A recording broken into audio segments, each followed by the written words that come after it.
have before us the opportunity to forge for ourselves and for future generations a new world order. New world order. New world order. This is a moment to seize. The kaleidoscope has been shaken. The pieces are in flux. Soon they will settle again.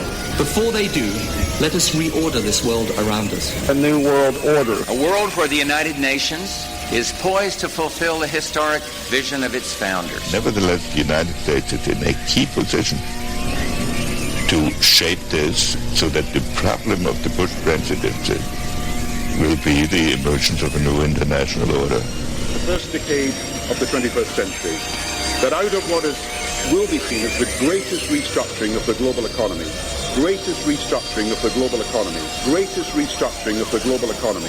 a new world order was created. Documenting the crisis of our republic. The very word secrecy is repugnant in a free and open society. And we are, as a people, inherently and historically opposed to secret societies, to secret oaths, and to secret proceedings. Waging war on the New World Order. In the councils of government, we must guard against the acquisition of unwarranted influence, whether sought or unsought, by the military-industrial complex. This is Govern America with Darren Weeks and Vicky Davis.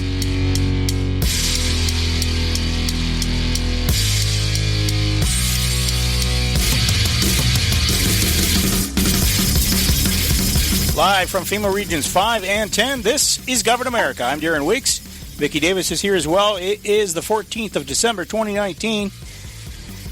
As we are rapidly evolving in this ever-ending, never-ending decline of our republic, we are seeing now that the Judiciary Committee just yesterday voted along party lines 23-17, with 23 Democrats voting for and 17 against to send the articles of impeachment to the floor for a full House vote.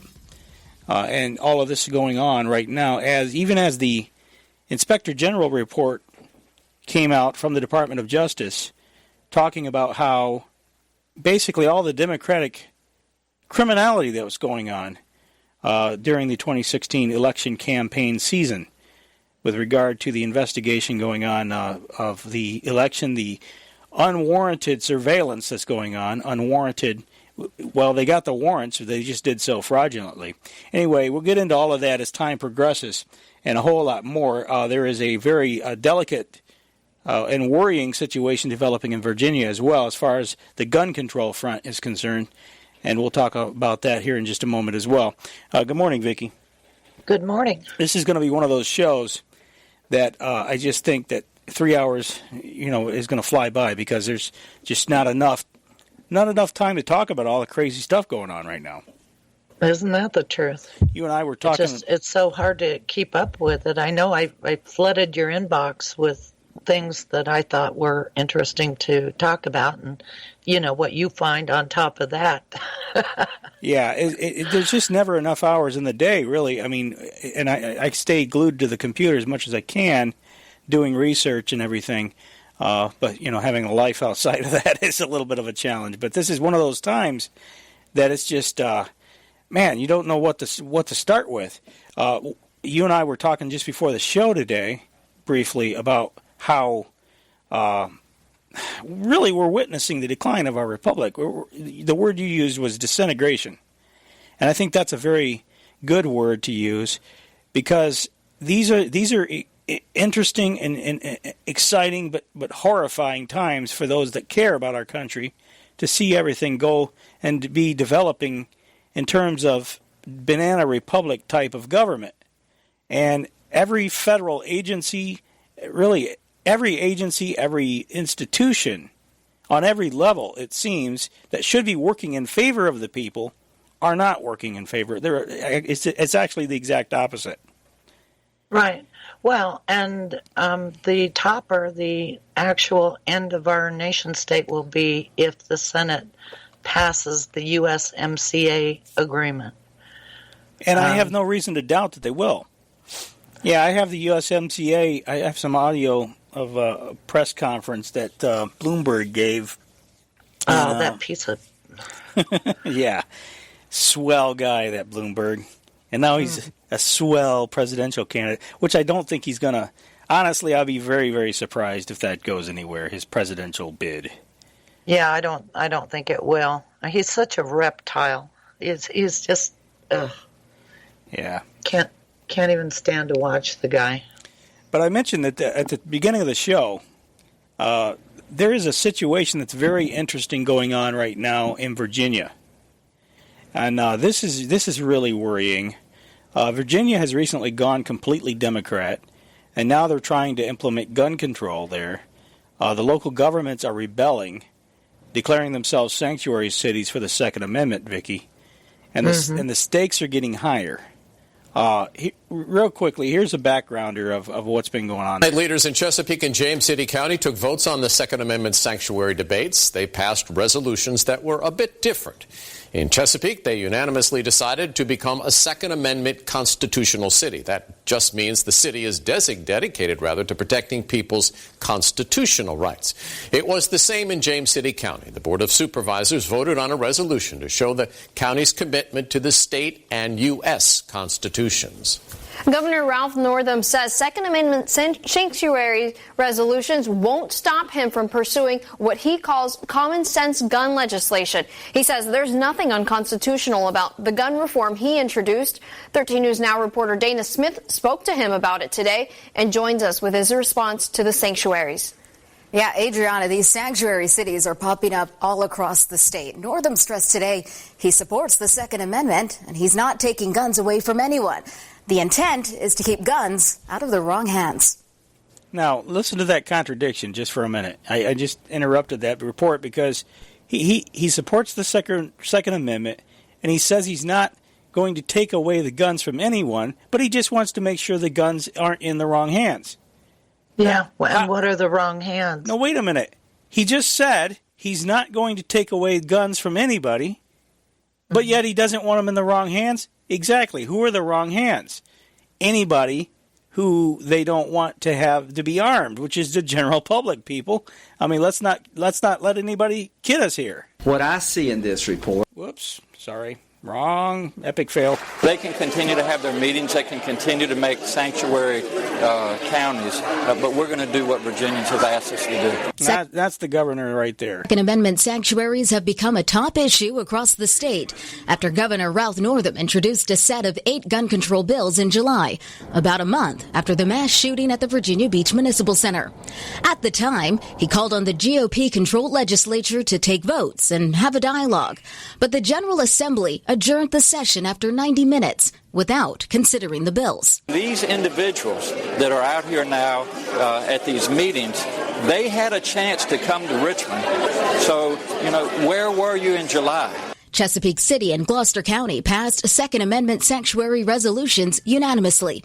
In Virginia Beach and Suffolk, crowds packed city council meetings to voice their support, even though the topic wasn't on the agenda. There's not going to be retaliation. That's not what I'm about. The governor stressed there's nothing unconstitutional about any laws passed in the State House or Senate. Northam said although his government has no plans to retaliate against municipalities passing sanctuary resolutions, there could be consequences if law enforcement doesn't enforce the law. If we have constitutional laws on the books and law enforcement officers are not enforcing those laws, there are going to be some consequences. But I'll cross that bridge if and when we get to it. Northam said he'll reintroduce the legislation in January. He called it, quote, common sense gun legislation that will save lives. Dana Smith, 13 News Now. Okay, so he's full of contradictions. He's saying one thing and turning right around and saying the entire opposite. I'm not going to retaliate, but there's going to be consequences. Well, the irony is that the sanctuary cities for illegal aliens, yes, they're breaking the law. Yeah, and that's what the Republicans seem to be doing here, the pro-gun people. I don't want to make this a partisan issue, even though it kind of is. But they're taking a play from the Democratic playbook that are using the sanctuary cities terminology, and they're applying it to what we've been telling people to do for many, many years. The answer's on the state and local level. Now, in this case, the state's imposing the tyranny, but the county sheriff has the ability to say, no, I'm the chief law enforcement officer of this county, and I am not going to enforce. Normally we talk about federal mandates, but in this case it's state mandates. But either way, the county sheriff stands up and says, no, I'm not going to do that. And many of the cities are saying no. And you're right. The irony is just right there staring us all in the face. It's incredible. But this thing has really ratcheted up to the point now. And I'm looking at a Washington Examiner article right now where they're talking about sending in the National Guard. Virginia is apparently going to be ground zero for the gun issue because there are militias that are getting packed up and ready to go help the people in Virginia. Yes. So this is where it gets a little bit worrying about where this is going to go, because if they send in the National Guard, they're not going to fight. They're just going to defend as a show of numbers. Yes, and that's what the militia. People villainize the militia. The overwhelming majority of these people are just good people that are concerned about the overreach of government, and they're here. They want to have everything returned to the Constitution, the way it's supposed to operate, the way the founders intended. I find it very ironic that all these scumbags in the doing this impeachment thing, they're citing the founders, and they quote Benjamin Franklin, and they say Benjamin Franklin said, "A republic if you can keep it, a republic if you can keep it." And I'm thinking, you're the idiots that are the reason why we haven't kept it. The founders are spinning in the graves here. Well, they count on people having very short memories, plus the inability to think things through. Yeah. That's what they count on. Yeah. Our whole public dialogue is nothing but scripted, shallow, nothing burgers. It's BS. Every day. Total BS. And the sad part about it is, I think a lot of people can think things through. The problem is, I think people don't. I think they're so overwhelmed. They get so overwhelmed by the just absolute unbelievable corruption that they just recoil in horror and go back. And it's kind of like Groundhog Day. Okay? The groundhog comes out, sees a shadow. Only in this case, it's seeing shadows everywhere. There's shadows all over the place. As a matter of fact, it's seeing wolves, giant wolves getting ready to eat it. And then it just says, oh, no, I don't want to be out here. Runs back into the hole. Yeah, you're probably right. But this Washington Examiner piece, Democratic lawmakers on Capitol Hill say local police who do not enforce gun control measures likely to pass in Virginia should face prosecution and even threats of the National Guard. After November's Virginia legislature elections that led to Democrats taking control of both chambers, the gun control legislation proposed by some Democrats moved forward, including universal background checks, an assault weapons ban, and a red flag law. Legal firearms owners in the state, however, joined with their sheriffs to form Second Amendment sanctuary counties, which declare the authorities in these municipalities uphold the Second Amendment in the face of any gun control measures passed by Richmond. That will be really, really ugly if the governor calls out the National Guard to fight the police. That's my concern. Mm-hmm. That's my concern. I mean, this could He will start a war that way, for sure. This could be a flashpoint. That's exactly what I'm getting at. And that's why I wanted to cover this right off the top, because this could very well be a flashpoint. Over 75 counties. See, this isn't just one or two counties, Vicky. Over 75 counties in Virginia have so far adopted such Second Amendment sanctuary resolutions in the Commonwealth, the latest being Spotsylvania County. The Board of Supervisors voted unanimously to approve a resolution declaring that county police will not enforce state-level gun laws that violate Second Amendment rights. See, here's where your impeachment should be taking place.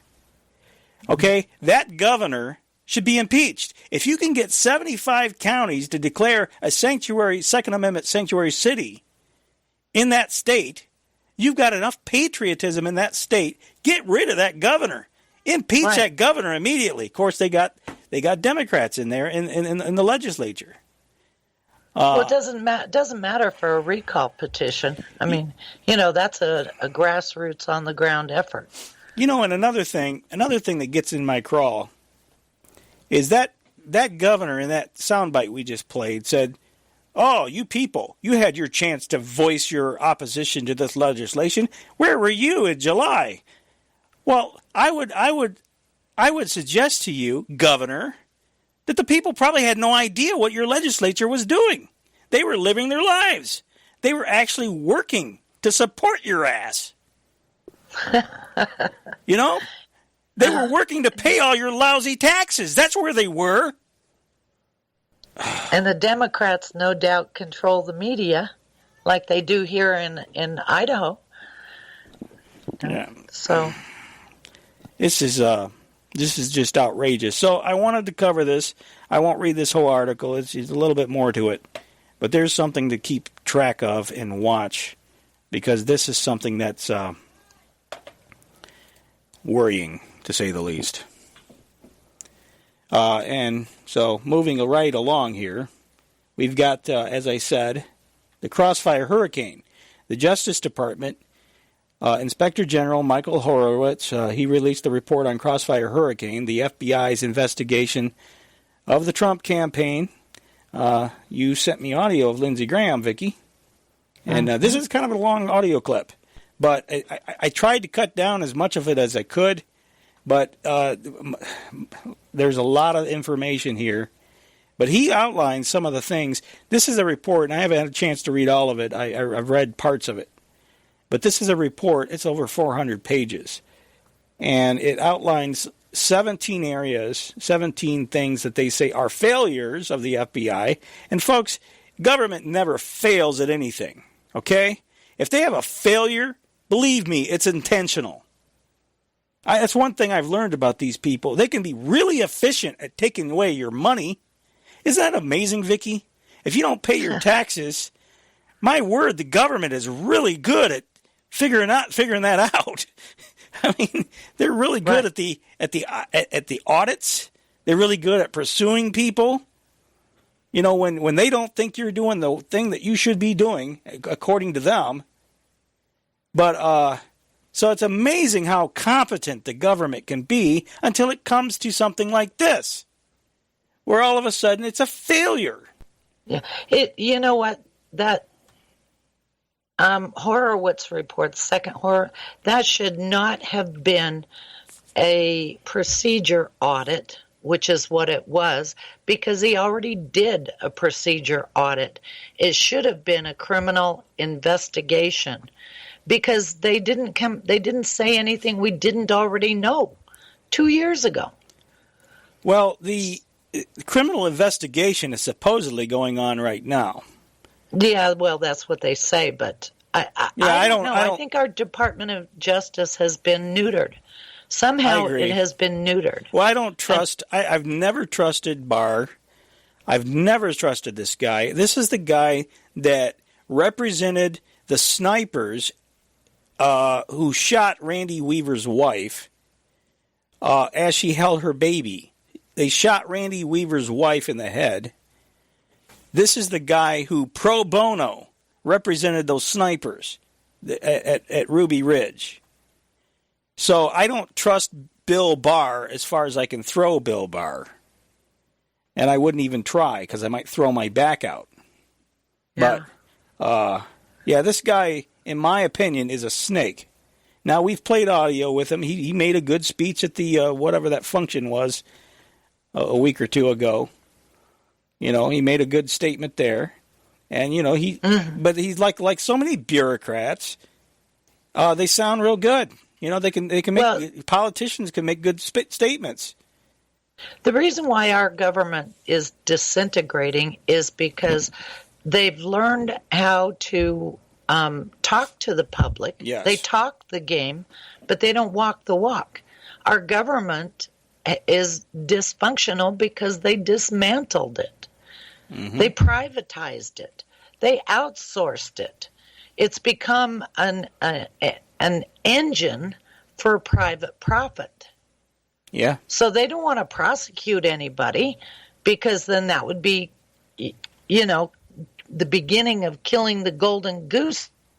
The goose that laid the golden egg. Yeah, yeah. Mm-hmm. It's not really a government anymore. It's a, what would you call it? It's a criminal operation. System, a criminal management enterprise. system for the profit of corporations and the selected few. I like the word mafia better. It's not a government. Mafia is more succinct. Yeah, you could call it a mafia. I mean, that's, mafia. The mafia thinks their operation's a criminal organ. This is an enterprise. Hey, you remember what Marie Harf called it? Well, you know what the difference? What? She called it. What? Go ahead. She was talking about how we had such a powerful brand, Vicky. We had Brand America.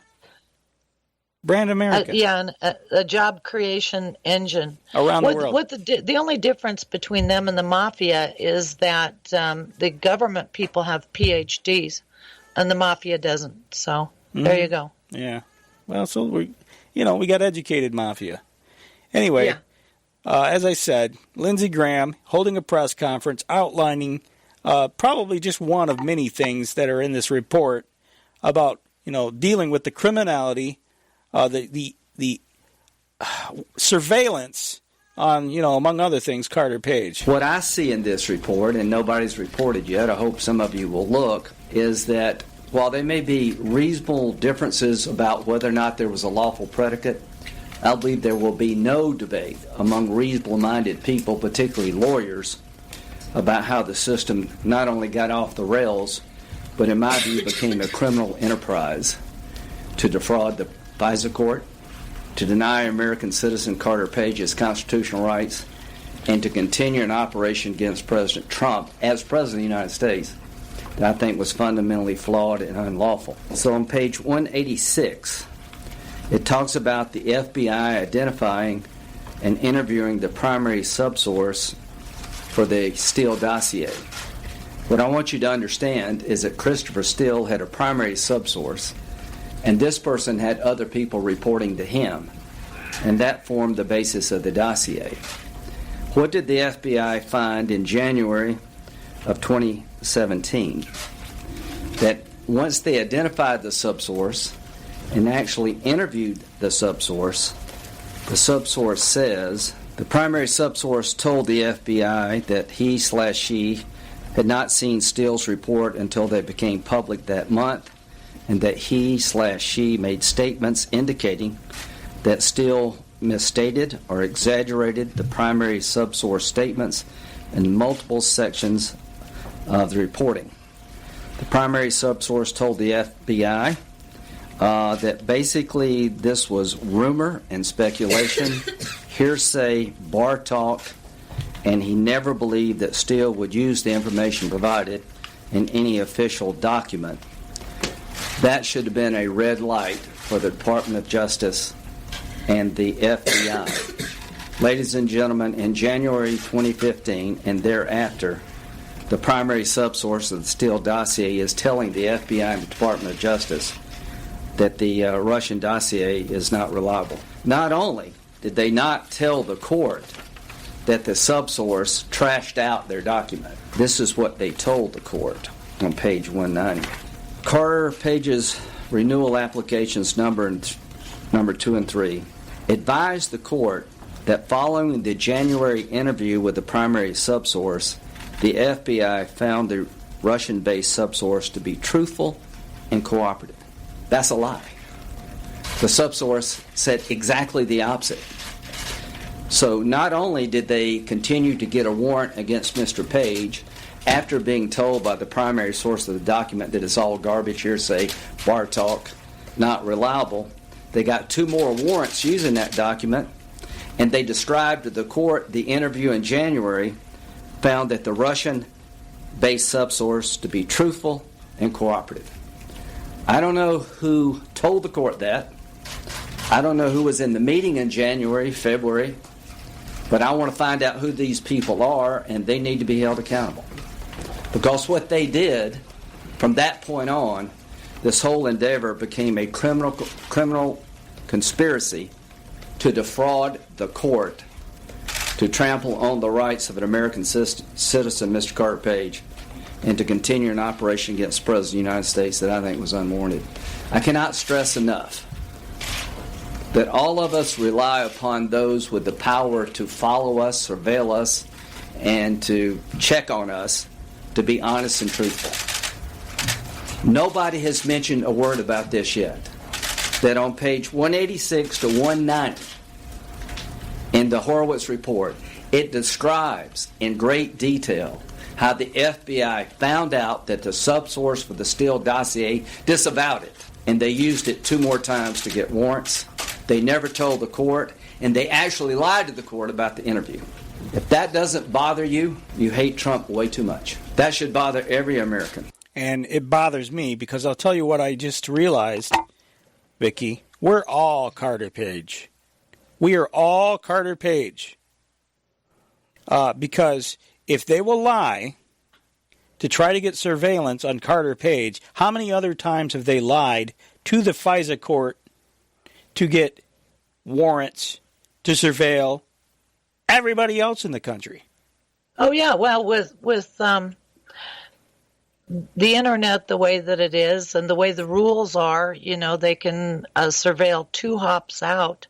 I think you can pretty well cover anybody in the country.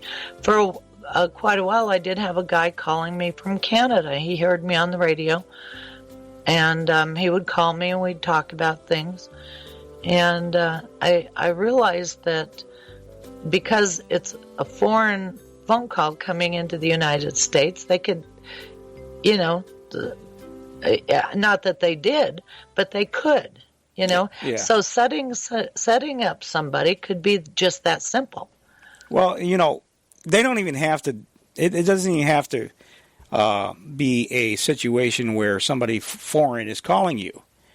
They have been known to route traffic phone traffic now, outside the country, and internet traffic outside the country, to different routing stations, so it goes overseas and then comes back again, just so that they can surveil it. Yes. Yeah. Yeah, there's endless ways that they can get around the law. And where they can store the data is the universities. I mean, they've made a deal with the universities for this whole global system. So basically, our laws are not operative because there are so many ways around it, and they don't have the integrity within our government, such as it is, to prohibit those outside access methods. So, yeah, the problem is there's nothing to protect the people. When you've got this kind of criminality going on, and they want to get it more. They want more of a reach into your life all the time. They want to be able to reach right into your house. That's the amazing thing is these people that don't have all these, they don't realize they have all these spy devices in their house. And now we got the Ring doorbells on everybody's door, in the cities. Increasingly, Ring is, they've got a partner. I just heard recently, they got a partnership with law enforcement now. I mean, they're going after people's video. Sometimes, if a crime is happening in a neighborhood, they'll knock on your door and ask if they can have your Ring doorbell footage. And now I understand Ring is what I'm talking about when I say Ring, right? Yes, I've seen that. They got these security systems on homes, and what they do, there's a partnership with law enforcement now that they have, where I guess I don't know if they'll give you a steep discount on your system or even just give you the system for free. And I'm sure it's a limited deal. They're not going to do this, ongoing. I think they give you big discounts on buying your initial system if you agree to share the footage with law enforcement. Yeah, so they can have. So they can blanket But see, every neighborhood. now here's where the private company deal comes in.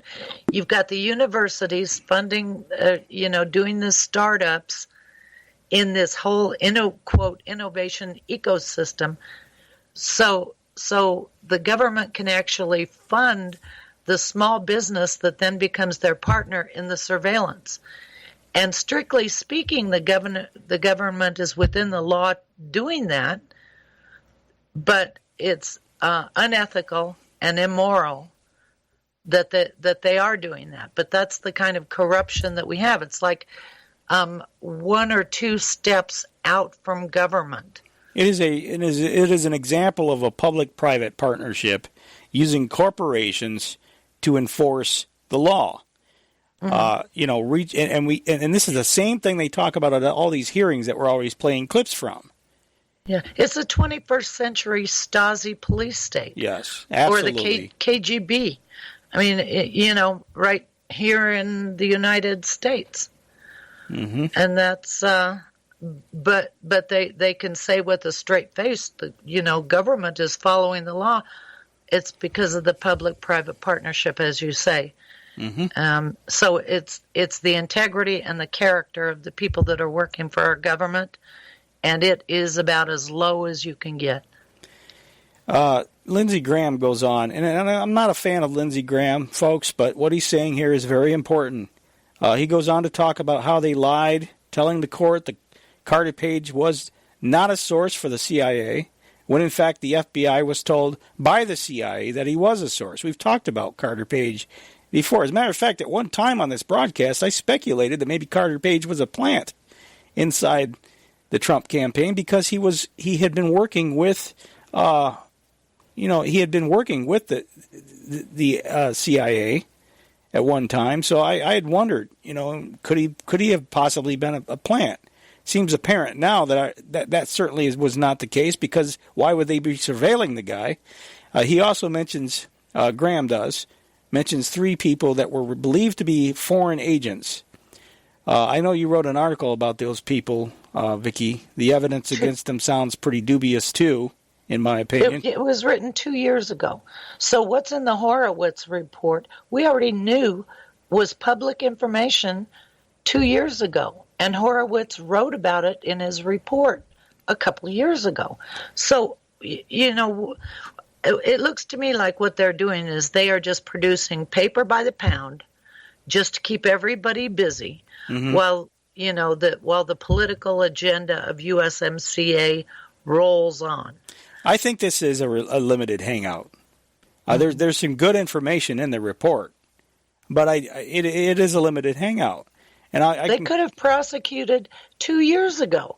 I mean, if I was writing about it 2 years ago, they could have prosecuted the FBI people who did it back then. Yeah. Well, we'll see if James Comey goes. It's all baloney. It's all bull. We'll see if James Comey goes to jail. I want James Comey to go to jail because he oversaw this whole operation with the FBI. And in fact, well, let me not get ahead of ourselves here. Here's Lindsey Graham again, and the point is, as I said here a moment ago, you wrote about the 3 people that were believed to be foreign agents. They prosecuted them. I know, the entire process, this whole episode was built on fraud. That's the bottom line. Well, 2 of those people were UN people. They have immunity. So, I mean, it's just stupid. They lied to get the warrants. They lied to get the entire investigation going. Folks, this is your shadow government coup playing right out before your eyes. Lindsey Graham's absolutely right. This should bother every American. And will someone go to prison? No. You know what? Someone will go to prison, Vicky. But will it be the people who are supposed to go to prison? I don't think anybody will go to prison. And if you look at in the article that I wrote, it's called the U.S. Power Problem. Carter Page, he was in the Navy, and he was a Trident Scholar, which what I understand is that it's basically the Navy is funding him to go out and do research, learn about an industry, write a paper, whatever. But what Carter Page's paper on was on the issue of power between the president and the Congress, and basically a constitutional issue based on Go ahead. Based on what? Secrecy. Mm-hmm. Yeah, absolutely. And what power, and if you notice what the issue is with Congress, what has been with Nadler is the issue that Donald Trump won't respond to subpoenas. Yeah, as if executive authority, executive privilege didn't exist. Never heard of it. Yeah. So I kind of think the whole thing actually is a setup from beginning to end to create a constitutional crisis. Well, we certainly have that. We are at the point in the whole international treaty thing where the U.S. sovereignty is on the line with USMCA. They intend to subvert the national sovereignty of the United Customs Union organization, just like they did the European Union. Yeah, there's no question about that. I mean, they're definitely, things are being engineered in such a way, they're playing themselves out in such a way that it's coming to a head at some point. There's no question about it, and we can see very, very, it's definitely on the horizon that something big has got to happen, because we can't continue this way in this country. And, there could be a reset, Vicky. One thing that comes to my mind is if you had a false flag so bad that it just devastated this country. I mean, that would be something that could ended up galvanizing support for the government, and all of a sudden, all of this division and dissension just goes away. Yeah, what government? I'm not sure we have a government. I think what we have are contractors. Well, the entity that's calling itself the government, anyway. Yeah. But I want to get back to Lindsey Graham here. He continues talking about this Inspector General report, limited hangout. And it gets worse. In June of 2017, one of the lawyers in the FBI who's supposed to review warrants, Kleinsmith, is told by the CIA that Carter Page is a source. What does he tell the FISA court? That he is not a source.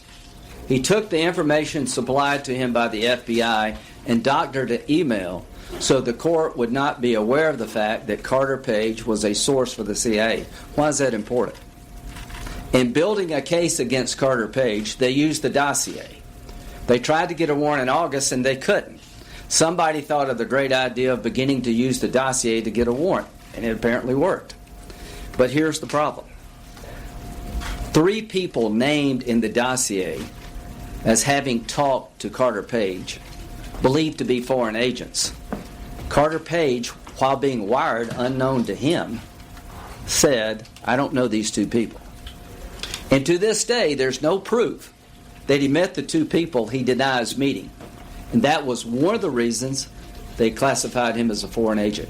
The third contact was with a person known to be a foreign agent, and he told the CIA about the contact because he was their source. Why is it important that they lied to the court? If the court had known that he had a reason to be talking to this person, it would have been completely different. That's why Mr. Kleinsmith lied. Because if that fact ever got confirmed, it would change the entire predicate they set up to the court as to whether or not Carter Page was a foreign agent. You cannot surveil somebody unless you have proof they're a foreign agent. Okay, I don't know if you have anything you want to comment on that regarding that audio. Nothing except that I just think the whole thing is a set-up scenario to create a constitutional crisis because of the whole international system that has been set up since before 1945. I mean, they were planning on ending the nation-state system as far back as that, and they've been working on it all these years. And they used what were called trade agreements to create international law. And the whole thing is a fraud. Yeah. And I see our government, all these politicians, they're all playing a part. Yeah. You know, they're the world is a stage, Vicky. Yeah, and it's all scripted. And even though when things do happen that make the script illogical and not follow, they ignore it. They just proceed on with the storyline as if nothing happened, you know. Yeah, Carter Page was on Fox Business, and he says this Inspector General report is just the tip of the iceberg. But in this timeline, it shows specifically how you were actually an informant for the government for many years. You worked with with various intel agencies in 2008 and then again in 2013. And one of the exculpatory pieces of evidence that wasn't given to the FISA court as a justification to wiretap you, they didn't tell the FISA court that you were actually a partner of the government over the years. What other exculpatory evidence do you want to talk about this morning? Well, I think, look, this is a example. I mean, every page, you know, Congressman Nunes was on one of the shows, who's been on your show a lot as well, and he's, you know, saying that, you know, every page is like a gold mine or words to that effect. In fact, the things that were in there is just the tip of the iceberg. You know, every page I look through, I know additional details about my life and about the people I was working with or not working with, as the case may be. And there's just so much more coming out. It's hard to summarize because there's, you know, 400 plus pages. Okay, so that was Carter Page. I just thought that was interesting to hear his perspective, and I agree. It is just the tip of the iceberg. I mean, as I said, if they'll lie to the FISA court, first of all, I don't like the FISA court in the first place. I don't think there should be FISA courts. I don't think there should be secret courts. Courts should be public. The proceedings should be public. This is something that was set up as part of the Patriot Act after 9/11. This whole idea that we had to try these people, and we have to spy on everybody. We have to keep track of people. This whole police state mentality that everybody's a terrorist, and we might have boogeymen under the bed and in the closet and hiding in the ceiling, and all of this stuff. This all was based upon a false notion, and that's the notion of 9/11. That the terrorists somehow, these big bad boogeymen hiding in the cave, camel-riding sand flea-bitten cave dwellers in Afghanistan and Iraq somehow came over here and pulled off, became pilots, Vicky. They became pilots so inept that they had to carry flight manuals with them to the airport, yet they can very sophisticatedly maneuver these jets into buildings without NORAD ever intercepting them. Isn't that amazing? NORAD. Well, that's one of the loose end details of the script that they just, kind of set that aside and moved on with the storyline. Yeah, you're rattling your microphone there. But, sorry. One thing that's interesting to me and sad at the same time is this, I wonder where this situation is going with this disappearance of Joseph Mifsud. I don't know if you followed that at all, but Joseph Mifsud was mentioned in the Mueller report. This is the Maltese academic. If you look at his Wikipedia page, it says in 2016, Joseph Mifsud, his name's hard to, it's spelled Mifsud. He became involved with George Papadopoulos, an advisor. Basically, he's supposed to be the conduit between the Trump campaign and the Russians to establish this Russian conspiracy theory. So Wikipedia says in 2016 he became involved with George Papadopoulos, an advisor to the Donald Trump presidential campaign, and was later accused of being a link between that campaign and Russia. In 2018 he was described as missing, Vicky. He went missing. And I thought the FBI tracked him down, found him. Well, is that incorrect? I haven't heard that. Somebody tracked him down in Rome, but then he went missing. An Italian court listed his location as residence unknown. According to media reports, he was in Rome as of April 2019. But they don't know where he is now. That's the issue. But the reason I bring him up is because this guy apparently has had ties. He spoke at the State Department. Well, I think the whole thing about Russia being the enemy, that's not really true. I mean, our government, the various layers of it, and the private sector, the university, they are all connected to Russians and to Russia and to Europeans, and there is a global system being built. So, and the only people that aren't supposed to know about this are the people of the United States, because we haven't had our constitutional crisis moment yet, so they've got to keep the illusion going. But I suspect that this guy Mifsud is probably connected to NATO. And probably what he was involved in is leadership and mentor training for the global systems that they're building. Well, I don't know exactly. I know national interest says beyond campaign surveillance, it's hoped by many longtime skeptics of the Trump-Russia espionage narrative that Durham, that's the investigator that's supposedly the U.S. attorney who is supposed to be looking into all of this stuff right now, that he'll be able to track down just where the conspiracy began to percolate. He'll have to accomplish this with limited powers, lacking much of the independence and discretion of a special counsel like Robert Mueller. Yeah, well, and we know here's the thing, folks. We know they call it the terms of, what do they call that? Where they define terms of reference. Yeah, terms of reference. Thank you. They call it terms of reference. They outline whenever there's an investigation, when there's ever anything in the federal government that they want somebody to look into, they always define the terms of reference ahead of time, which means that your job as an investigator, as somebody looking into something, this is what you're supposed to do. And everything that's not inside that terms of reference is off limits. So they predefine the terms.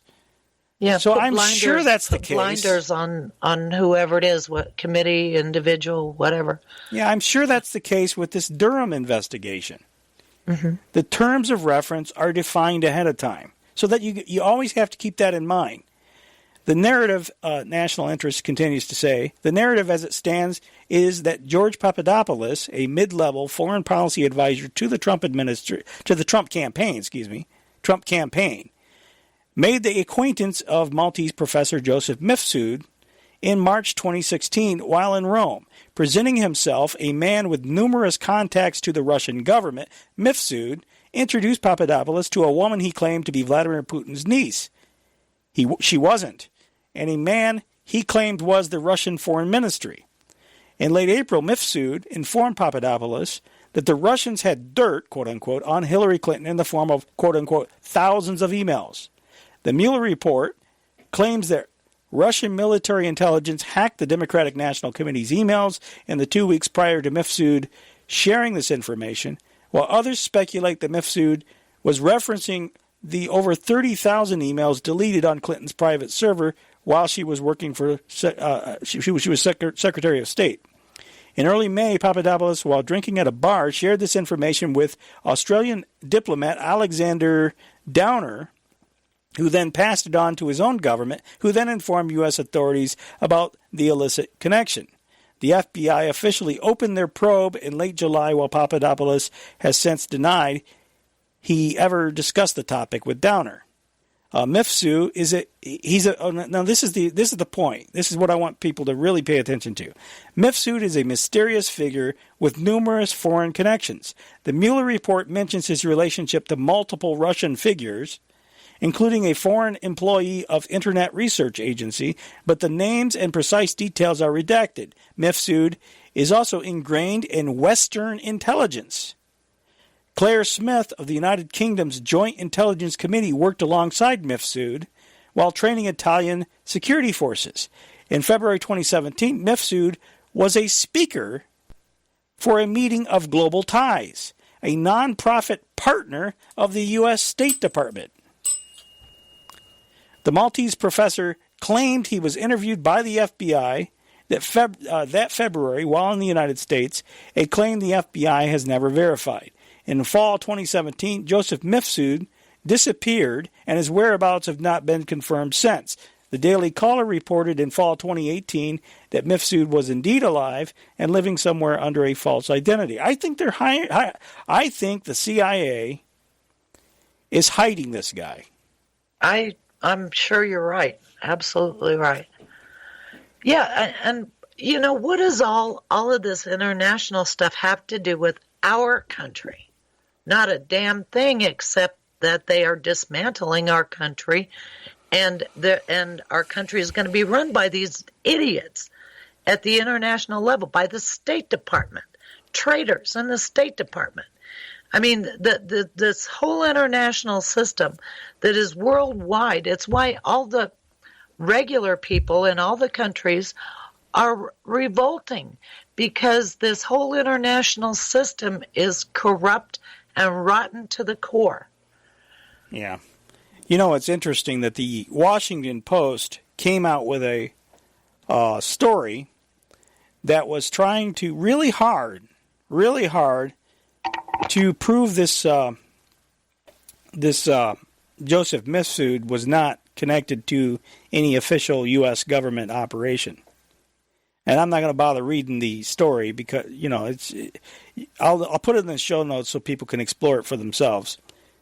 But it's interesting that they would go to that length, you know, that trouble to try to disprove that. Well, let's see. Who owns? It's Amazon that bought Washington Post. Bezos, yeah. Yeah, right. Who is a partner with our government? The CIA. I don't know which one, whether it's the post office or the military. It's the CIA. They got Homeland Security, National Intelligence, connections. Yeah, basically. So Amazon really is an outside entity of our own government, but they're residing on the outside. They're a classic example of the, quote, university innovation system, where the taxpayers funded the development of the business, but the profits are privatized, and because they're so tightly, they're what I would think is a privatized part of our government, they're tightly linked to our government. Mm-hmm. So, I mean, Amazon is probably a really one of the best examples, maybe Microsoft another, of socializing cost, privatizing profit, and then using the private entity as an end run around our normal frame of government, constitutional and legal, lawful government. Yeah, absolutely. I mean, I kind of look at Amazon as an extension, and the Washington Post for that matter, as an extension of the CIA. Uh-huh. Because, I mean, I know the Washington Post definitely is a mouthpiece for the CIA. That's not to say that any of these publications don't put out some truth. They have to. You know, yeah. Well, you just have to know how to read them. InQtel was the privatized CIA company that was provided the venture capital for all of these startups right from the beginning. So,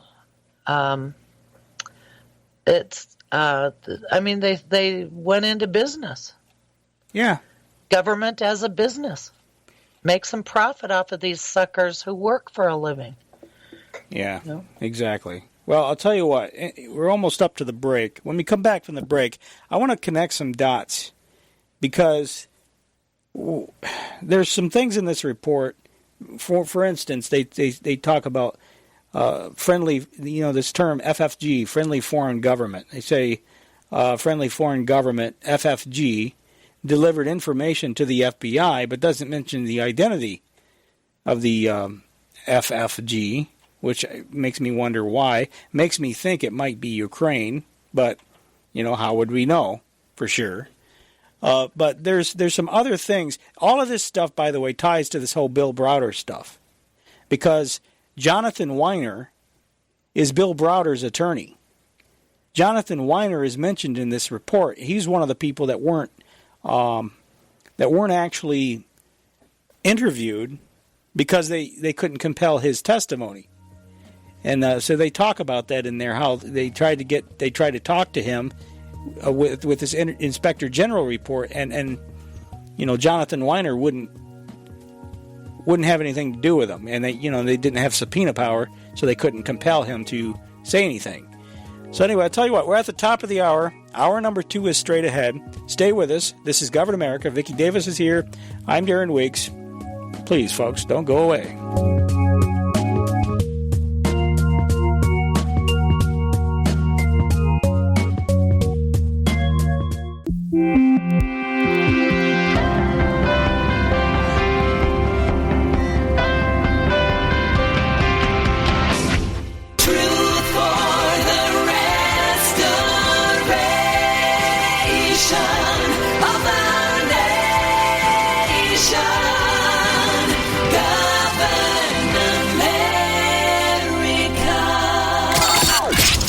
Before us the opportunity to forge for ourselves and for future generations a new world order. New world order. New world order. This is a moment to seize. The kaleidoscope has been shaken. The pieces are in flux. Soon they will settle again. Before they do, let us reorder this world around us. A new world order. A world where the United Nations is poised to fulfill the historic vision of its founders. Nevertheless, the United States is in a key position to shape this so that the problem of the Bush presidency will be the emergence of a new international order. The first decade of the 21st century, that out of what will be seen as the greatest restructuring of the global economy,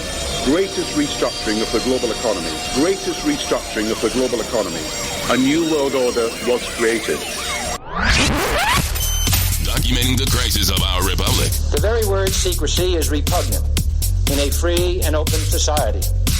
And we are, as a people, inherently and historically opposed to secret societies, to secret oaths, and to secret proceedings. Waging war on the New World Order. In the councils of government, we must guard against the acquisition of unwarranted influence, whether sought or unsought, by the military-industrial complex. This is Govern America with Darren Weeks and Vicky Davis. Live from FEMA Regions 5 and 10, this is Govern America. I'm Darren Weeks. Vicky Davis is here as well.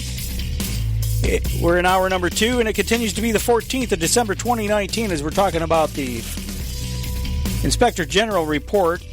Crossfire Hurricane was the operation, and the criminality that's involved revealed by the report, although, as Carter Page says, this is just the tip of the iceberg. And I think that we have a very, very large iceberg. Probably a whole sea of icebergs waiting and lurking beneath the surface. But anyway, I said before the break I wanted to get back and I wanted to cover some details and connect some dots, Vicky, because we have the situation with Jonathan Weiner. Just to show you how relevant all of the Bill Browder stuff is that we often talk about on the show. Jonathan Weiner is the former Deputy Secretary at the State Department. He's the guy that gave the Steele dossier to the FBI. He's also the attorney for Bill Browder. As Browder's attorney, Jonathan Weiner has been instrumental in getting any criticism of Bill Browder removed from the Internet. Weiner got the Andrei Nekrasov movie, the Magnitsky Act behind the scenes, he got that scrubbed, effectively banned inside the United States. Every place they were trying to show it, he would pop up and get it killed. Now you can see it on the website, MagnitskyAct.com. I think it'll cost like $5 or something, but it's well worth it because, and I don't want to get off on a tangent too much, but Andrei Nekrasov started off in that movie being a Browder fan because he was against Putin. He wasn't a fan of Putin. He had his own reasons. And so when Browder came along and he was talking against Putin and promoting his Magnitsky Act and revealing himself to be some sort of a human rights activist, Nekrasov fell for it like many other people are. And Browder is being promoted heavily by all the media, both left and right. Fox News has him on all the time. CNN has him on the news all the time. Probably other networks as well. I'm sure he's everywhere. He's everywhere promoting his human rights narrative. Okay, but when and since when do businessmen that are really businessmen become human rights activists? Yeah, there's a huge red flag right there. Doesn't compute. Yeah, it does not come exactly. So he's promoting this idea that his attorney, he calls him his attorney, was prosecuted by Putin, ended up dying in a Russian prison. Now that part of it's true, but the questions surrounding Magnitsky's death are heavily debated. Okay, and I don't want to get too far into the weeds as far as the death of Magnitsky. The point is all we need to know right now is Magnitsky died in jail, and so Andrei Nekrasov was investigating this, and because he wanted to do a documentary about Bill Browder. That's what the movie was supposed to be about. He was trying to promote Bill Browder's story, and this was supposed to be a documentary promoting Bill Browder's narrative, except that Andrei Nekrasov had one problem. He was too much of a journalist. Every time he went through documents, because he wanted it to be accurate, he would look at what Browder would say. He would interview Browder. He sat down with Browder several times.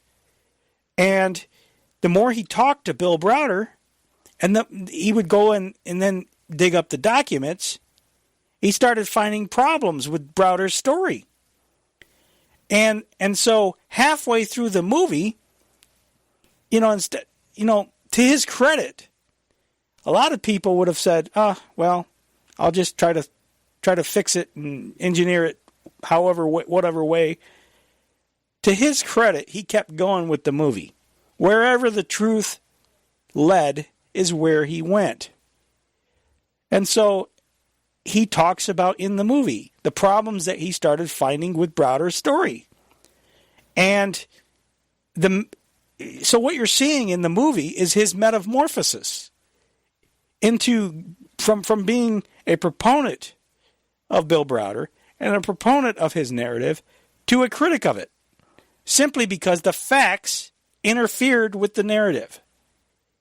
And he interviewed the cops that Browder, accused of taking, because Hermitage was raided in Russia. And Browder had claimed that these cops had taken over his business and all that stuff. And he talked to those people. This Andrei Nekrasov hunted them down. So I highly recommend people watch that film. I don't get a penny for recommending it. I mean, I have nothing to do. I've never talked to Andrei Nekrasov. He's got a charge because he's got his own expenses. And that's how he's able to make his, but what's interesting is every place that this movie has been, it has been banned. Every place. And the attorney doing that is Jonathan Weiner. And it's not just the movie, Vicky. There is a book by Alex Krainer, Grand Deception. I got it. I see it across. I got it right here. It's across the room, though. But it's Alex Krainer's book. It's called Grand Deception, The Truth About Bill Browder, the Magnitsky Act, and Anti-Russian Sanctions. Weiner got that book banned from Amazon. He's been a very central figure in Browdergate, and he was the one who recruited Christopher Steele, the former British MI6 agent, who gave the dossier to the FBI. Jonathan Weiner did that? Jonathan Weiner. Absolutely. Well, oh, jeez. So this is why I'm saying this is important stuff. When we talk about Bill Browder, that whole thing, people might wonder, why are we talking about it? Because it's central to this whole situation. Browder, of course, the guy that was born in Chicago, he's currently living in London, gave up his U.S. citizenship.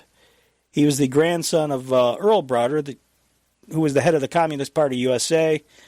He was the CEO and founder of Hermitage Capital with Edmund Safra, who interestingly died of a strange death. But he was one of these predator capitalists to help loot Russia. He got the oil company.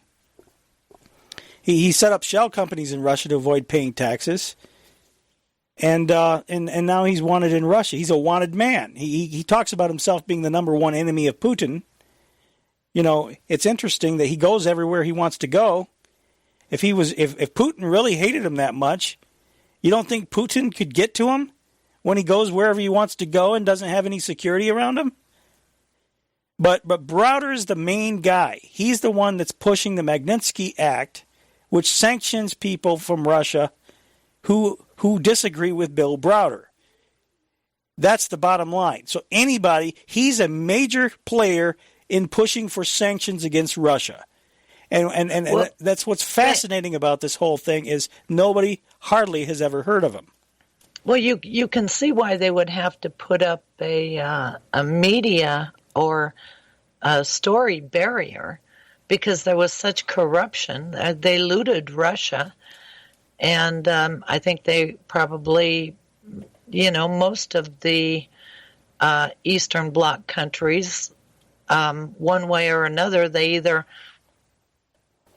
off with the NATO technocratic tyranny system, where they employ people with these surveillance systems, or just looted the country like they did with Russia. I don't know about, maybe that's what the issue is in the Donbass, is that area may have been looted, but it's they have to block information on the corruption that was going on over there, because it would blow everything, I think. There's one thing that's interesting. There's an article in The Hill. Uranium One informant makes Clinton allegations to Congress. Okay, and this is an article. This is dated February 7th, 2018 by John Solomon. An FBI informant connected to the Uranium One controversy told 3 congressional committees in a written statement that Moscow routed millions of dollars to America with the expectation it would be used to benefit Bill Clinton's charitable efforts while Secretary of State Hillary Clinton quarterbacked a reset, quote-unquote, in U.S.-Russian relations. The informant, Douglas Campbell, said in the statement obtained by The Hill that he was told by Russian nuclear executives that Moscow had hired the American lobbying firm APCO Worldwide. Now remember that name. I want to say this paragraph again. The informant, Douglas Campbell, said in the statement obtained by The Hill that he was told by Russian nuclear executives that Moscow had hired the American lobbying firm APCO Worldwide specifically because it was in a position to influence the Obama administration, and more specifically, Hillary Clinton. Democrats have cast doubt on Campbell's credibility, setting the stage for a battle with Republicans over his testimony. Campbell added in the testimony that Republican nuclear officials told me at various times they expected APCO to apply a portion of the $3 million annual lobbying fee it was receiving from the Russians to provide in-kind support for the Clinton Global Initiative. Now, understand, and this whole thing, by the way, I didn't intend to get into this, but it's an interesting side note. Did you know that the Clinton Global Initiative was Jeffrey Epstein's idea and that he financed it?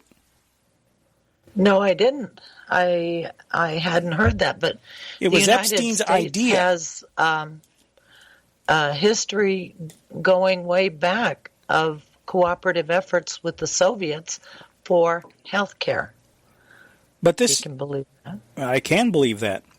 But this lobbying for an APCO worldwide was hired, according to this Douglas Campbell, by the Russians to lobby Hillary Clinton and the Obama administration. Now, we have a president right now that's being impeached for quid pro quos, for daring to ask about a quid pro quo. I mean, that's really what Donald Trump's being impeached for, is asking about it. And not supplying, as you pointed out, not supplying, information to Congress, which is somehow his duty now under the Constitution. I don't find that in the Constitution. I find in the Constitution separate and equal branches of government. One of the Congress critters even came out in one of these hearings. I might even have the audio here. Perhaps we'll play it today if we get to it. But they actually said that, something about, Trump is interfering with our ability at oversight for overseeing the executive branch, executive oversight. He actually used that phraseology. Well, that's the end of their case right there, because they do not have the authority of oversight of the executive branch. Co-equal branches of government. That's right. That's right. So, and the founders intended for, as we played before, that they're supposed to have a nice baseball bat to beat each other upside the head, which, by the way, I think I would pay. You can put that one on pay-per-view. I think I'd like to see that one. But this APCO worldwide, the reason I bring this up is this is Jonathan Weiner's company, Vicky. Oh, okay. I've got Jonathan Weiner smiling with his happy little bald-headed mug at a picture on a page on the APCOworldwide.com website. Yeah. Well, in 1993, I've said this before, they changed the mission of the State Department. It was no longer about diplomacy. It was about economy. And that's when they opened up their offices in the embassies for trade. And they started the trade missions and all of that. And I think, when Ron Brown got murdered, that kind of slowed him up a little bit. But they built this whole system of building the global economy, having the integrated, it's an integrated Marxist kind of economic system, with supply chains and making it really hard to get out of it. But that was all by design that they did that. Now, I got a portion of a CNN interview that Jonathan Weiner did back in July of 2018. It's real short, I think, so let's go ahead and play that. You have known Christopher Steele for years. You wrote very publicly in an op-ed the relationship, how you came about the information in the dossier, and so on and so forth. Okay, now the op-ed she's talking about here is that Washington Post article that I referenced. I'll put that in the show notes. Do you trust his information over the years? Well, while I was at the State Department, he provided me some 120 documents about Russia and Ukraine, entirely unrelated to the U.S. political system. It wasn't about Democrats or Republicans or anything partisan. It was about what Russia was doing in the national security area that was relevant to the United States. These documents were well received by the people who were doing Russia full-time within the Department of State, and that's why I continue to provide them. He did it because he felt it was information the United States government should have. Similarly, when he developed the information relating to 2016 and Russia's assault on our democracy and interference in our elections, he felt it was important that the U.S. government be aware of it. I did too. Okay, so there it is. As I said, he gave the dossier to Christopher Steele. But the other thing that's interesting about this whole thing, the IG report says on page 16, or it's page 150 if you're looking at the pages in the PDF viewing software. It says Steele continued to furnish the FBI with written reports following the early October meeting. Handling Agent 1 told us that he became a middleman between Steele and the Crossfire Hurricane team and forwarded Steele's reports to the team. According to Handling Agent 1's record, during October 2016, Steele communicated with him 4 times and provided 7 written reports, one of which concerned Carter Page and thus was responsive to the FBI's request for information concerning Page's activities. On October 19, 2016, Steele also forwarded to Handling Agent 1 a report that Steele said he had obtained from State Department official Jonathan Weiner. Steele included a notation on the report explaining that Weiner had been given the report by a friend of a well-known Clinton supporter. Now that's a lie right there. A friend of a well-known Clinton supporter. And that the friend had obtained the report from a Turkish businessman with strong links to Russia, including the Federal Security Service of the FSB, the Russian Federation. The report included numerous allegations attributed to an FSB source, including that a pervasive and sophisticated intelligence operation was focused in part on Trump and was an open secret in Putin's government. 2, sex videos existed of Trump. And 3, the FSB funneled payments to Trump through an Azerbaijani family. According to Steele's notation to the report, Steele did not have a way to verify the source or sources or the information, but noted that even though the reporting originated from a different source network, some of it was remarkably similar to Steele's reporting, especially with regard to the alleged 2013 Ritz-Carlton incident involving Trump and prostitutes, Trump's compromise by the FSB, and the Kremlin's funding of the Trump campaign by way of the Azerbaijani family. Of course, none of that's proven. The point is this was a second dossier. There were 2 dossiers. Sounds like it. If there are multiple dossiers and they all have a similar theme, it sounds like a writing assignment for students. Exactly. And there are people who speculate that and there may be some proof out there, I don't know, but that the second dossier was actually the first dossier, the second dossier. But it's interesting that these people are all Clinton operatives. They handle this. Cody Shearer is a guy who was he was a guy that was a Clinton operative, and he was the one handling the what was called sometimes the second dossier, which is actually probably the first dossier. Many people speculate it could be that Cody Shearer's dossier was the rough draft for the dossier that became the Steele dossier. Well, my understanding from reading it looks to me like one of them had the prostitutes in it and one of them didn't. But they were both similar in nature. Now, there was a different article in the Hill. I don't want to confuse the 2 Hill articles. There was a different article that came out just last year in February. Former Obama official confirms Steele dossier was given to state. An official at former President Obama's State Department has confirmed a claim made by the Republicans that former British spy Christopher Steele and allies of Hillary Clinton gave him intelligence reports claiming that President Trump was compromised by the Russians. In an op-ed for the Washington Post titled "Devin Nunes is Investigating Me," okay, that's the Washington Post article I was telling you. It talks about Jonathan Weiner. It's actually it is Jonathan writing in the Washington Post. He says Steele and Clinton confidant Sidney Blumenthal approached him with separate dossiers, claiming malfeasance between Trump and Russia. Now, what do we know about Sidney Blumenthal? Sidney Blumenthal is a Clinton operative. I think he was involved with the Progressive Policy Institute and the Democratic Leadership Council, wasn't he? Which means third way. Undoubtedly. his Wikipedia page says he's a former aide to President Bill Clinton, a longtime confidant of Hillary Clinton, former employed by the Clinton Foundation, and a journalist. Yeah, right. We're all journalists, right?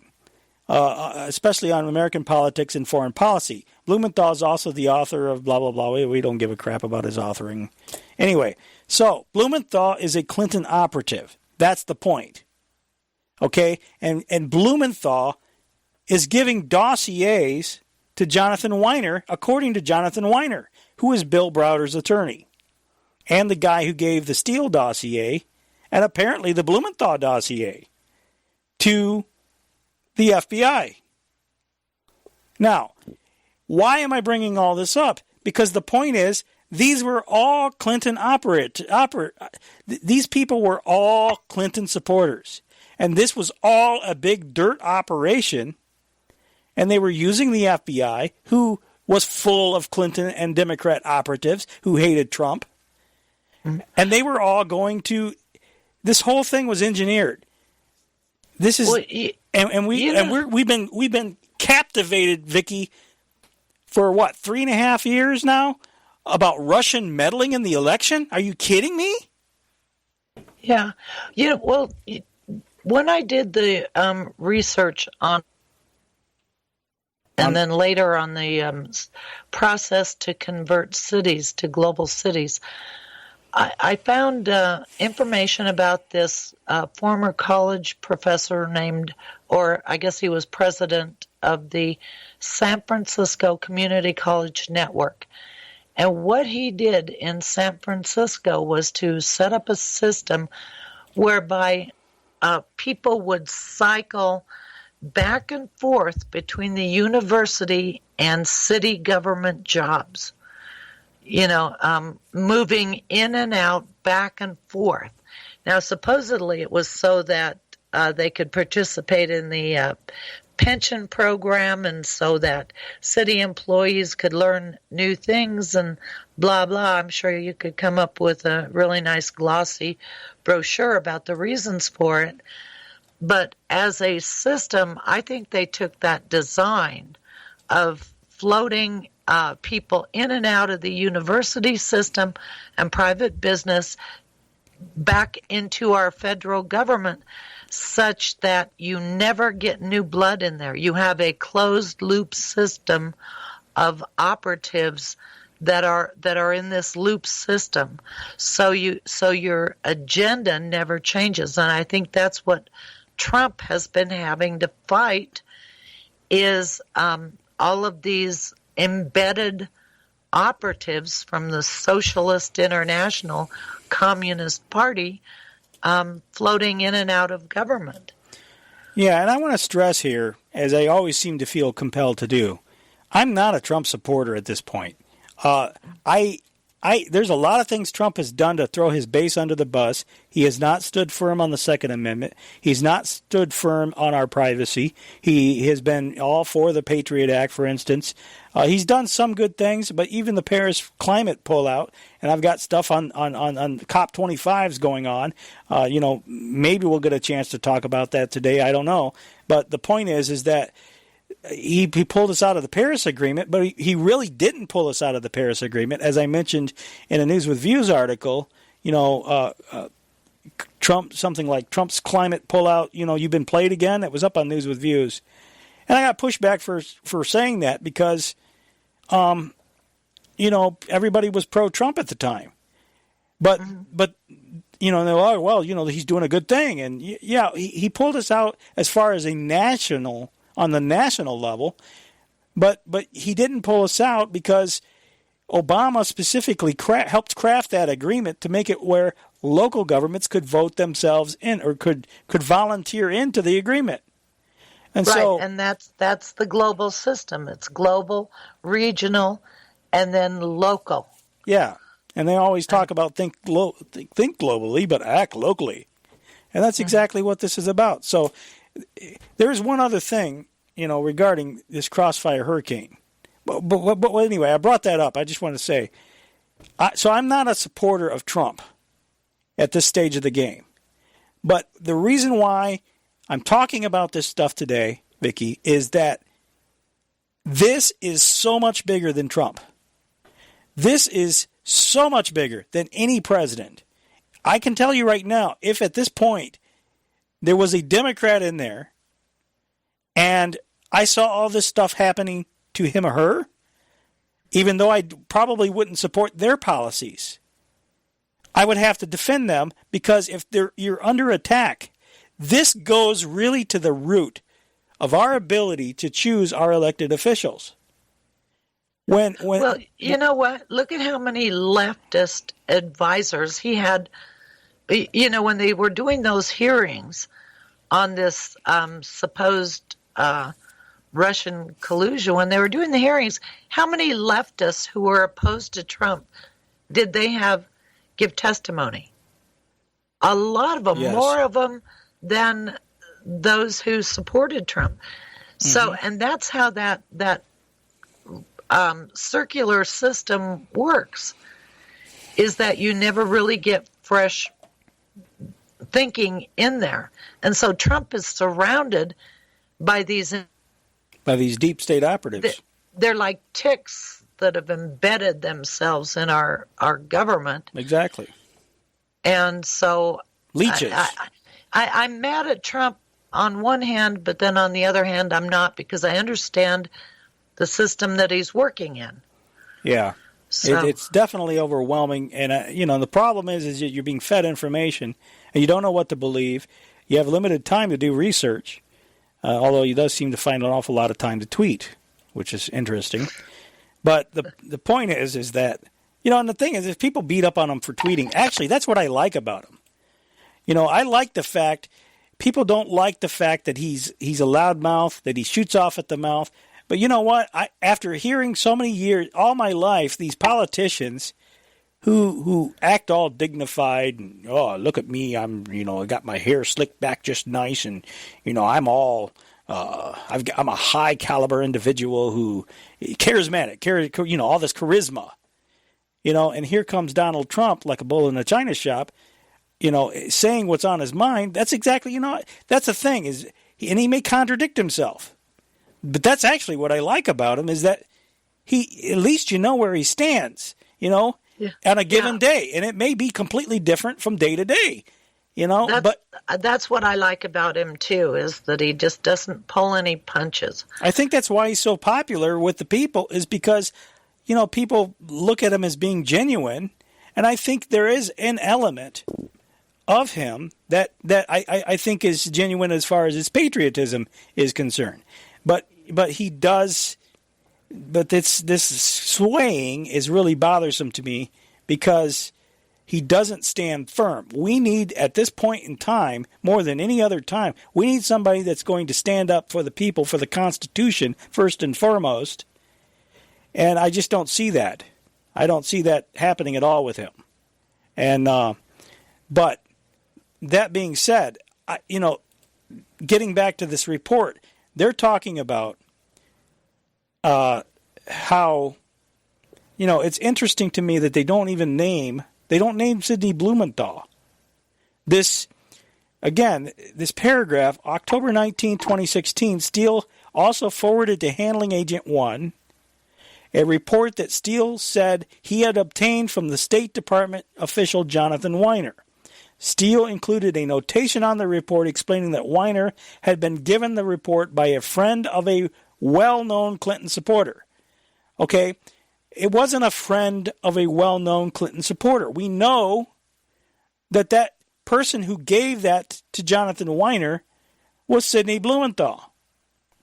It wasn't a friend of a well-known Clinton supporter. It was a Clinton supporter, but not just a supporter, an operative. The question is, and this is why, part of the reason why I think this Inspector General report isn't limited hangout. Why are they not mentioning Sidney Blumenthal? They didn't mention Sidney Blumenthal in the initial referral for this investigation in the first place. There was a Guardian article, Second Trump Dossier Being Accessed by the FBI. Exclusive. Memo written by former journalist Cody Shearer independently set out some of the allegations made by ex-spy Christopher Steele. They say the FBI inquiry into alleged Russian collusion in the 2016 U.S. presidential election has given a second memo that independently set out some of the same allegations in a dossier by Christopher Steele, the British former spy. The second memo was written by Cody Shearer, a controversial political activist and former journalist who was close to the Clinton White House in the 1990s. As I said, this Shearer guy, he's a Clinton operative. So don't let them fool you. Unlike Steele, Shearer does not have a background in espionage, and his memo was initially viewed with skepticism, not least because he had shared it with select media organizations before his election. However, The Guardian has told the FBI investigation is still amassing details in the Shearer memo and is pursuing intriguing leads. One source with knowledge of the inquiry said that the fact that the FBI was still working on it suggested investigators had taken an aspect of it seriously. It raises the possibility that parts of the Steele dossier, which has been derided by Trump's supporters, may have been corroborated by Shearer's research, or still could be. So, anyway, they developed this narrative where they developed the dossiers, Democratic operatives, Clinton operatives, and then they present this, and then the media, who is sympathetic to Hillary Clinton, promotes this as somehow a verification, since the Clinton operative FBI is taking it seriously, according to these unnamed sources, who are undoubtedly Clinton operatives as well. CIA spooks, probably. This whole system is rot from beginning to end, and it's including the media, which is an arm of the deep state. Yeah. It's incredible. Yeah, and it was all for the purpose of the establishing the customs union. I mean, when you build a governing system over the top of your existing governing system, you have to dissolve the one that's lower. Mm-hmm. And that's what they've been doing. That's what the point of integration between our intelligence agencies and an international system of intelligence agencies. I mean, it's just so clear. It's in the design. It's designed. Yeah. So it is discoverable. It's not a secret. You just have to get over the hump of the treason. Absolutely. Now, here's Inspector General Michael Horowitz testifying before Congress. Andrew McCabe, he says, handpicked the agents behind the FISA misconduct. The people involved in the initial FISA application and the renewals. These are experienced people, right? In this case, these were experienced people. Many of them had professional degrees, include but not limited to law degrees, right? I actually don't know what all their degrees were. Okay. They knew the law. They should have not only known the law, they should have known every single policy that they had to deal with. I mean, they were handpicked by Mr. McCabe, right? They were handpicked. Okay. This wasn't their first rodeo. It certainly wasn't, with maybe an exception or two towards the end, of relatively new agents coming on board. Well, but that to me, should not have been an excuse, just to be clear. Well, it just seems to me that it has to be one or two things. Either incompetence or intentional conduct. I agree. It's either sheer incompetence, intentionality, or something perhaps in between. So what do you think it is? We've got so many different people here. First of all, it wouldn't be fair to lump everybody into one, because there are different actors coming in at different times. Some people have more touches of this than others. I think it's fair for people to sit there and look at all of these 17 events and wonder how it could be purely incompetence. It's got to be fixed. Yeah.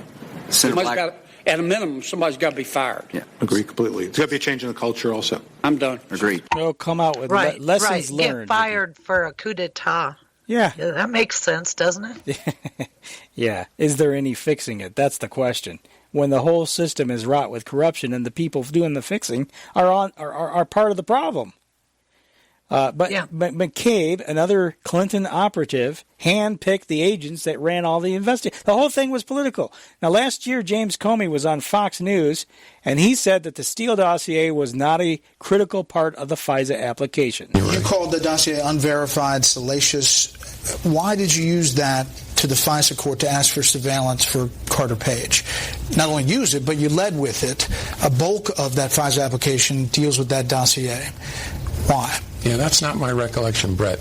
And I don't know that the FISA application has been released. My recollection was it was part of a broader mosaic of facts that were laid before the FISA judge to obtain a FISA warrant. There was a lot more than the dossier in the FISA application? My recollection was there was a significant amount of additional material about Page and why there was probable cause to believe he was an agent of a foreign power. And the dossier was part of that, but was not all of it or a critical part of it, to my recollection. This intel briefing at Trump Tower. Now, notice how he says his recollection. Every single time he's lying, that's equivocation so that he can say, oh, well, it was just a memory fail. Yeah, see, James Comey he's very, very smart, and he's used to testifying in these oversight committee hearings. And, I don't know, I guess he doesn't realize, subconsciously that he can get on a network news program and he can lie with impunity. But he's in this habit of saying, to my recollection. And that's, so in the future, if you hear him testify anymore, we'll have to listen to, as far as my recollection is concerned, and we'll know he's lying. Well, that's because he's probably, overseen so many process crimes, where somebody does actually have a memory fail. They forget something. And, you can be prosecuted for it. So anybody who doesn't say, if they're talking to the FBI or the police, to the best of my recollection, because then you're covered. It's a CYA action. Completely. And I just think it's interesting. He said that multiple times in that same piece. Now, back to Horowitz. You just heard Comey say, and that other thing was a side note. The point is, Comey said last year that the dossier was not a critical part of the FISA application, to his recollection. Now, here's what the Inspector General had to say. For example, the Crossfire Hurricane team obtained information from Steele's primary subsource in January 2017 that raised significant questions about the reliability of the Steele reporting. This was particularly noteworthy because the FISA applications relied entirely on information from the primary subsource's reporting to support the allegation that Page was coordinating with the Russian government on 2016 U.S. presidential election activities. However, the FBI did not share this information with department lawyers, and it was therefore omitted from the last two renewal applications. They withheld exculpatory evidence from the FISA court. That's what we're talking about here. Yeah, criminal offense for the purpose of a coup d'etat. Absolutely. And he's talking about people getting fired. There should be people's head on a stick. So, figuratively in prison speaking, forever. I mean, it's just. What did they do with that guy Ames? Aldridge Ames, was that his name? The spy that was inside the State Department or the CIA? I'm not sure. He's in some. He's in some what? Dungeon. Yeah. Well, that's where all these people belong. That's where all these, absolutely. And that's, anyway, speaking of Comey, by the way, I mean, I wouldn't be holding my breath here, but here's Lindsey Graham with Inspector General Horowitz. The former FBI Director James Comey said this week that your report vindicates him. Is that a fair assessment of your report? I think the activities we found here don't vindicate anybody who touched this. Okay. This is what Comey said in 2018. Director Comey, the reporter is asking him, can I ask you a question on FISA abuse? It's a major issue for the Republicans. Do you have a total confidence in the dossier when you used it to secure a surveillance warrant and also in the subsequent renewals? This was asked in December of 2018, about a year ago. Comey. I have total confidence that the FISA process was followed, that the entire case was handled in a thoughtful, responsible way by DOJ and the FBI. I think the notion that FISA was abused here is nonsense. Would it be fair to say that you take issue with that statement? Certainly our findings were that there were significant problems. So when Comey speaks about FISA, you shouldn't listen. You should listen to Mr. Horowitz. He's not vindicated, and to be concerned about the FISA warrant process is not nonsense. Okay, so, Comey's not vindicated. It's very clear Comey lied. Comey oversaw a criminal operation, but what will happen to Comey? Nothing. I guarantee you, nothing will happen to Comey. Nothing will happen to any of these people of substance. And that's why we have such a thriving criminal operation that's a part of the federal government. It's just astounding to see this. Go ahead. Comey went to work for Lockheed, and Lockheed got a lot of the contracts for government information systems. That's just a footnote in this whole story here. So go ahead. Continue. Yeah, very lucrative. Well, U.S. Attorney, as we said, John Durham is the guy who's opened the criminal inquiry as part of the investigation into the origins of the Trump-Russian collusion nonsense. Attorney General Bill Barr says that Durham is now looking at everything. What questions will John Durham address that the IG didn't? Well, Durham is looking at the whole waterfront. He is looking at the issue of how it got started. He's looking at whether or not the narrative of Trump being involved in the Russian interference actually preceded July and was in fact the precipitating trigger for the investigation. He's also looking at the conduct of the investigation. There are some things that were done in the investigation that are not included in Horowitz's report, and he's looking at those things. But also, a few weeks ago, I told him that he should spend just as much attention on the post-election period.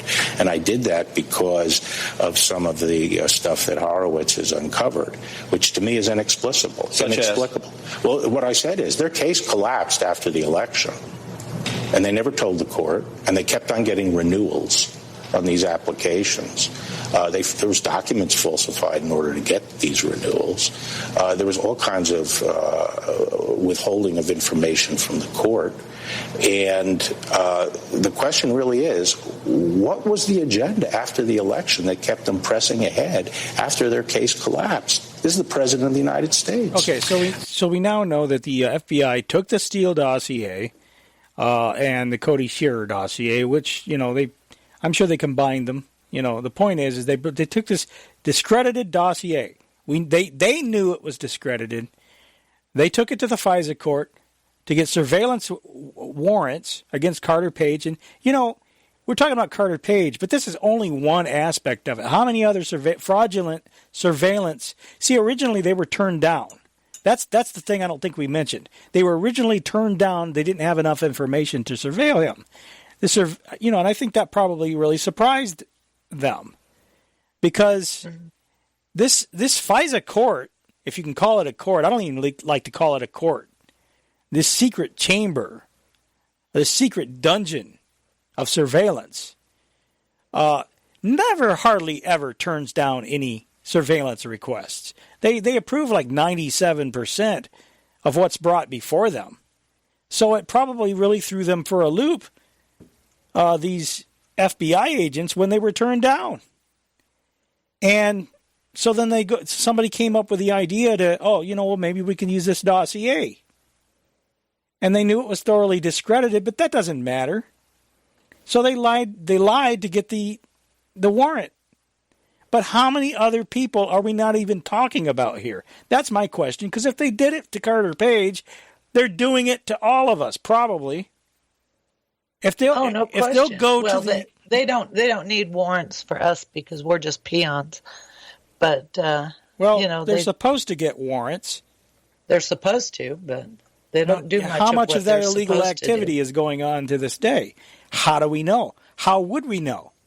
There's no way we can know, because the government, the critical parts of it are all operating behind the scenes, behind closed doors, we have no way of knowing when we're surveilled and when we're not surveilled. And it's all classified. Their budgets are classified. We get to pay for all this stuff, and we have no idea how much we're even paying to it. Right. And okay, insult to injury, they are funding the universities to develop more technology, to surveil you more. Yeah. To keep track of you more. I mean, it's just, it's a world gone insane. Mad. Absolutely mad. It benefits all criminals, by the way. It's a big criminal syndicate. Absolutely it is. Do you know who was in charge of ethics during the Clinton administration in the 90s? You used ethics and Clinton in the same sentence? Well, wait till you hear who was in charge of the office. Okay. It was William Daley of the Chicago Daily Crime Family. Wow. In charge of ethics. That's incredible. So you know, all the whistleblowers who bad things happen to, gee. I will make you an offer you can't refuse. Can we figure this out? Mm-hmm. So, anyway, and where's the media? Where's the media? Because they did this repeatedly, by the way.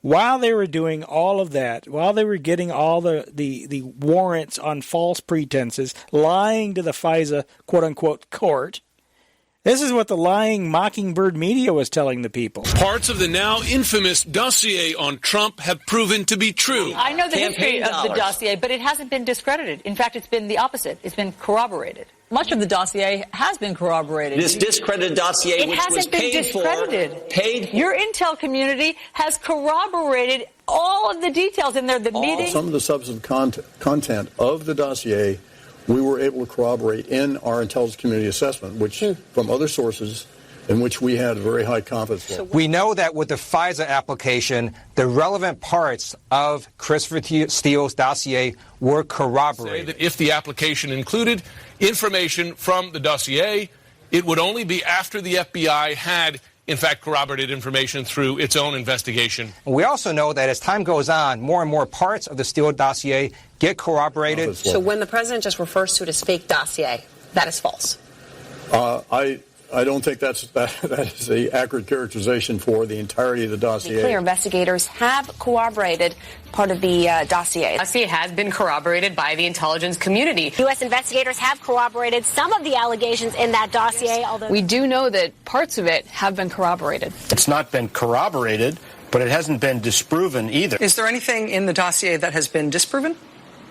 No. But not one thing has been disproven. No major thing from the dossier has been conclusively disproven. To date, none of it has been disproven, and whole big parts of it are holding up. The dossier holds up well.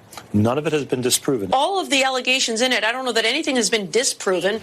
It's a fact that none of it, not one word, has been disproven. In fact, a lot of it turned out to be right on the money. Former high-ranking intelligence officials have told us on the record that there is nothing in the Steele dossier that they know to have been disproven. Much of the dossier has been corroborated. Do you not accept that? I don't agree with that, Alice. This is our reporting, and this is what This is what crime-fighting agencies have said, that the FBI would not have just taken a dossier to the FISA court and used that as their predicate for the surveillance. They had to corroborate it themselves. That's how they operate. So there's why you don't listen to the media. Right. Nothing has been disproven. That's not how our justice system works. Yeah. You don't have to disprove accusations. They have to prove their accusations, but it's all been flipped on its head. So. Yeah, exactly. And this is the media, this is the most trusted name in news, CNN. You know what? But it's not just CNN. There are other doing networks that, in there they too. should be prosecuted because I know damn good and well they know that's not how our justice system works. Yeah. So, because you could tell when you look. You can tell what? She was emphasizing has not been. Well, they started off saying, if you notice, they started off saying that it's all been proven. It's all been proven. It's all been proven.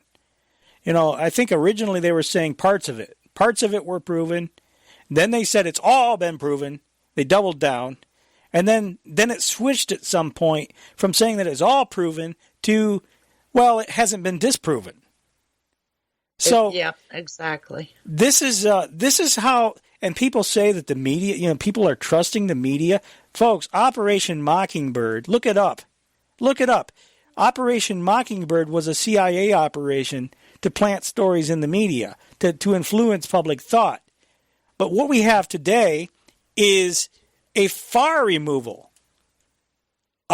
Taking Operation Mockingbird, it's making a mocking out of Operation Mockingbird. I mean, we're so far down the road to total intelligence establishment infiltration and control of the national media. It's just mind-blowing. Yeah. And I come back... they're not doing that for people like us because they know that we do think research. For ourselves. Who they're doing this for are the blue-haired ladies that watch CNN and then vote based on that, because they wouldn't have a clue where to look, even if you told them, even if you were to convince them that it was all lies, they wouldn't know where to look to prove, the corruption, see the corruption. It's not just the blue-haired ladies. It's a lot of these really steeped Democrat people. And frankly, the Republicans are guilty, too, when they listen to Fox and believe everything they say. Well, that's true. I wouldn't argue with you there. And frankly, I don't like One America News that much. I mean, they do some good journalism. But frankly, I would used to pay the $6 a month to subscribe to One America News. But they were such a unfettered cheerleader for Trump that I just got sick of it. And I'm like, it's one thing to support your candidate, I suppose. And but when you won't say anything critical about him when he does things that are clearly wrong, consider me a little old-fashioned. Propaganda? Yeah, exactly. I mean, I don't want a propaganda from the Republican side either. I want, consider me a little old-fashioned, Vicky, but I want a media operation that, is exactly the reason why the Founding Fathers put that in the Second Amendment, the First Amendment in the first place. And that is to be a watchdog on corrupt government. And I don't care if it's a Republican or a Democrat in there or anybody in between. It'd be nice to get, frankly, I don't like these parties anyway. I just said recently on Twitter to somebody that honestly, I'd like to see all the parties dismantled. Because some people promote that as a solution. We need other parties. Well, I don't agree. I think parties are part of a huge part of the problem. But, in fact, in order to get on these committees, these really influential committees, like the Oversight Committee, the Intelligence Committee, the Judiciary Committee, these Congress critters have to pay huge sums of money to their party to do that. Yeah, that is totally corrupt. And how do they... there's nothing more corrupt than that. How do they get the money? They get the money from all these special interests out there that are lobbying them to get certain bills passed through these committees. So the whole system is set up to enable and facilitate this corruption. So parties are a huge part of the problem. Yeah, I agree. I'll tell you what, we're at the break right now. There's really not time to go into much of anything before the break, so we'll come back in hour number 3, and we'll continue. This is Govern America. Time's going by very quickly. Vicky Davis, Darren Weeks. By the way, the websites, I didn't even give them out. Go ahead and give your website out, Vicky. thetechnocratictyranny.com and channelingreality.com, and my email address is at both of them. You can find my email address on both websites. All right, very good. All right, and governamerica.com is the website for the show. That's governamerica.com. Stay with us, folks. Hour number 3 of the broadcast is straight ahead.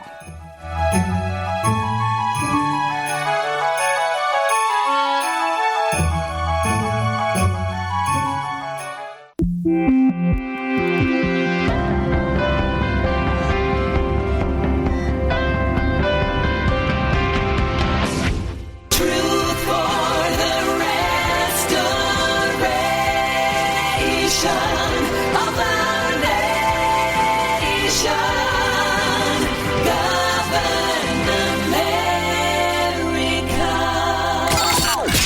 have before us the opportunity to forge for ourselves and for future generations a new world order. New world order. New world order. This is a moment to seize. The kaleidoscope has been shaken. The pieces are in flux. Soon they will settle again. Before they do, let us reorder this world around us. A new world order. A world where the United Nations is poised to fulfill the historic vision of its founders. Nevertheless, the United States is in a key position to shape this so that the problem of the Bush presidency will be the emergence of a new international order. The first decade of the 21st century, that out of what will be seen as the greatest restructuring of the global economy,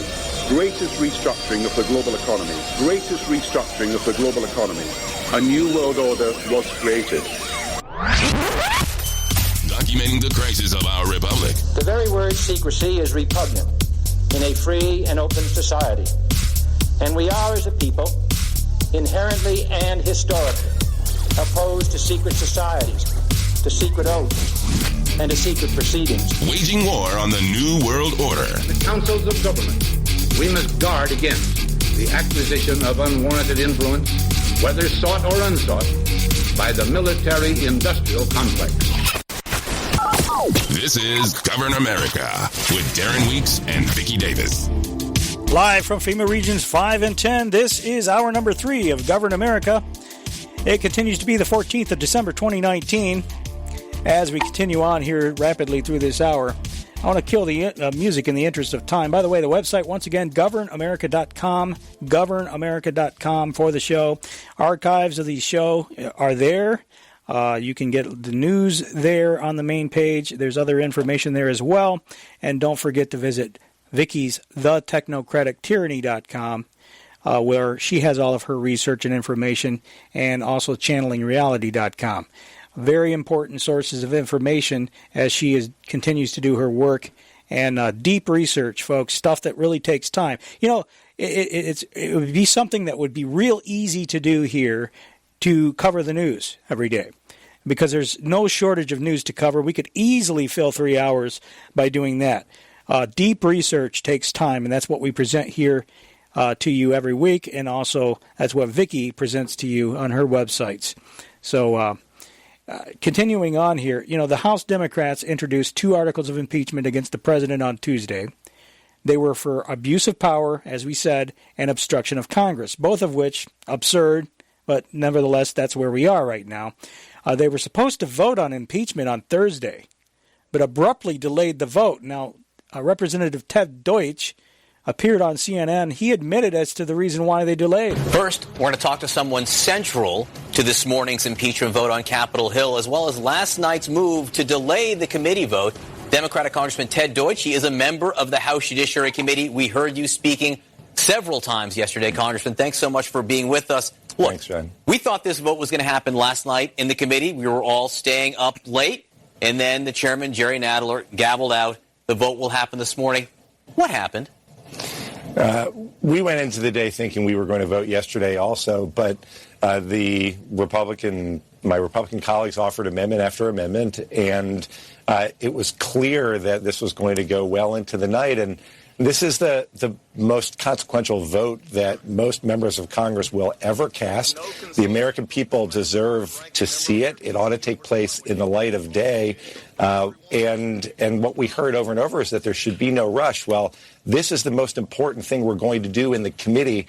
Of course we shouldn't rush it. So we decided to go home, take a break, and come back and actually have this vote today after everyone's had an opportunity to think about what they heard over the past 2 days about the president's abuse of power and then his obstruction of Congress that led us to this moment to begin with. It got too late, and we don't want to do the impeachment in the middle of the night. We want maximum effect, Vicky.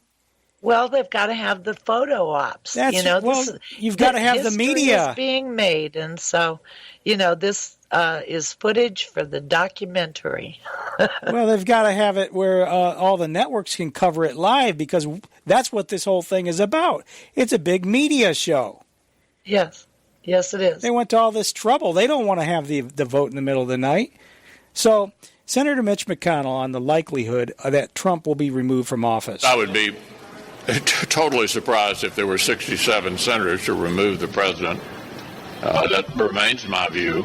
However, we are obligated under the Constitution to turn to it when it comes over, and we will. Okay, so we talked last week about the likelihood of that. You know, it doesn't take 67 senators to impeach the president.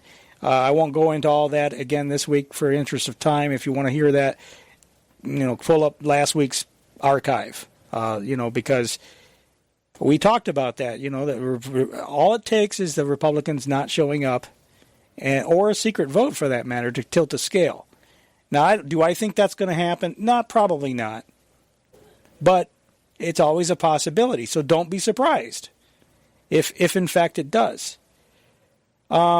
Moving along here, we have Democrat Representative Stephen Lynch. Now, he admitted on CNN that the articles of impeachment, he actually admitted that they're nebulous. Well, that's interesting, Congressman. Are you saying on its face, you in your gut would have liked to have seen more charges be brought against the president? Well, I do think you need to be very specific about what you're charging the president with, and I think that abuse of power is, it's a little bit fuzzier. It's sort of nebulous. So, I think there were probably elements of a conspiracy to commit bribery that were clearly, articulated during the depositions. So, but look, if this is a matter of strategy, I am totally supportive of the chairman and the speaker if this is the way they want to go. Now, isn't it interesting that even when the media admits that the proceedings are not fair, been given. So it's at the center of the presidency. Impeachment is always going to be political. It's an inherently political process, but this one feels particularly partisan. Yeah. What's the message to Americans tuning in who think it's just a partisan mud fight? Yeah. A, you're right. But B, let it breathe. So there you go. Even the media admits, even the Democratic representatives admit it's nebulous. The whole articles of impeachment are nebulous. In the media admits the whole process is political and it's not fair. One of CNN's analysts, Biana Golododrika, I'm not sure how to pronounce her name, she says that there's concerns among Democrats about moving forward with impeachment. Where you're now hearing rumblings within Democrats saying maybe we should just go with censure or not really knowing how to move forward on this, given where the president is and given where Republicans are.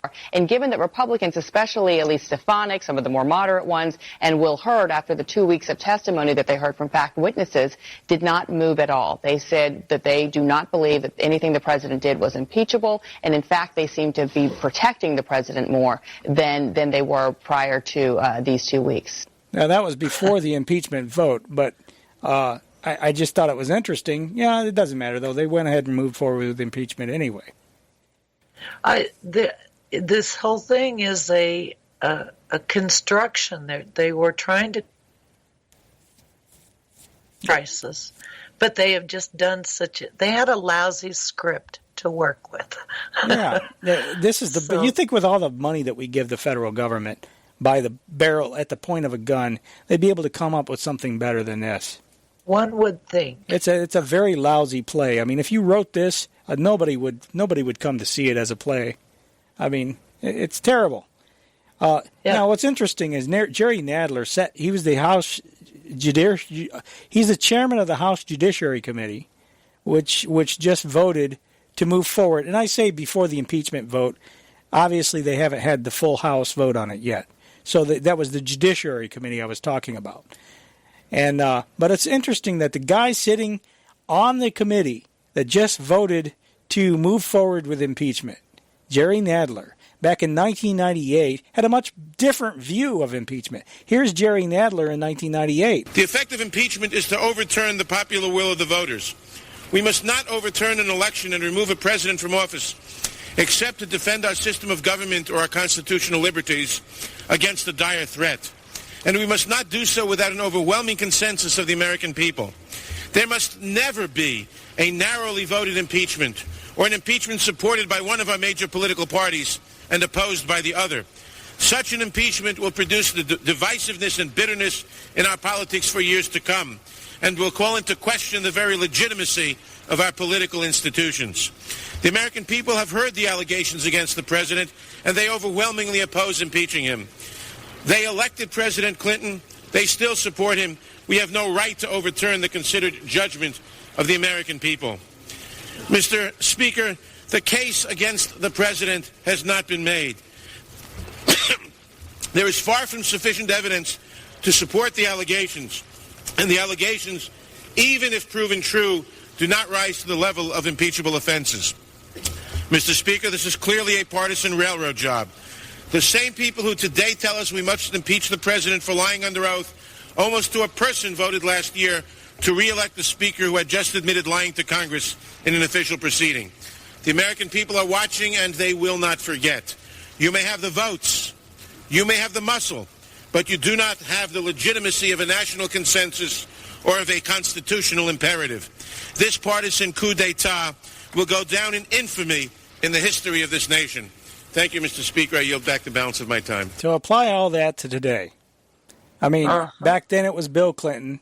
Now, and I would say, arguably, there were impeachable things that Bill Clinton did, but just not the things that the Republicans were impeaching him for. I mean, what they did is they allowed people to have the idea that Bill Clinton was being impeached for sexual acts in the Oval Office. I wanted him impeached because he was his hobnobbing with the Communist Chinese, for one thing.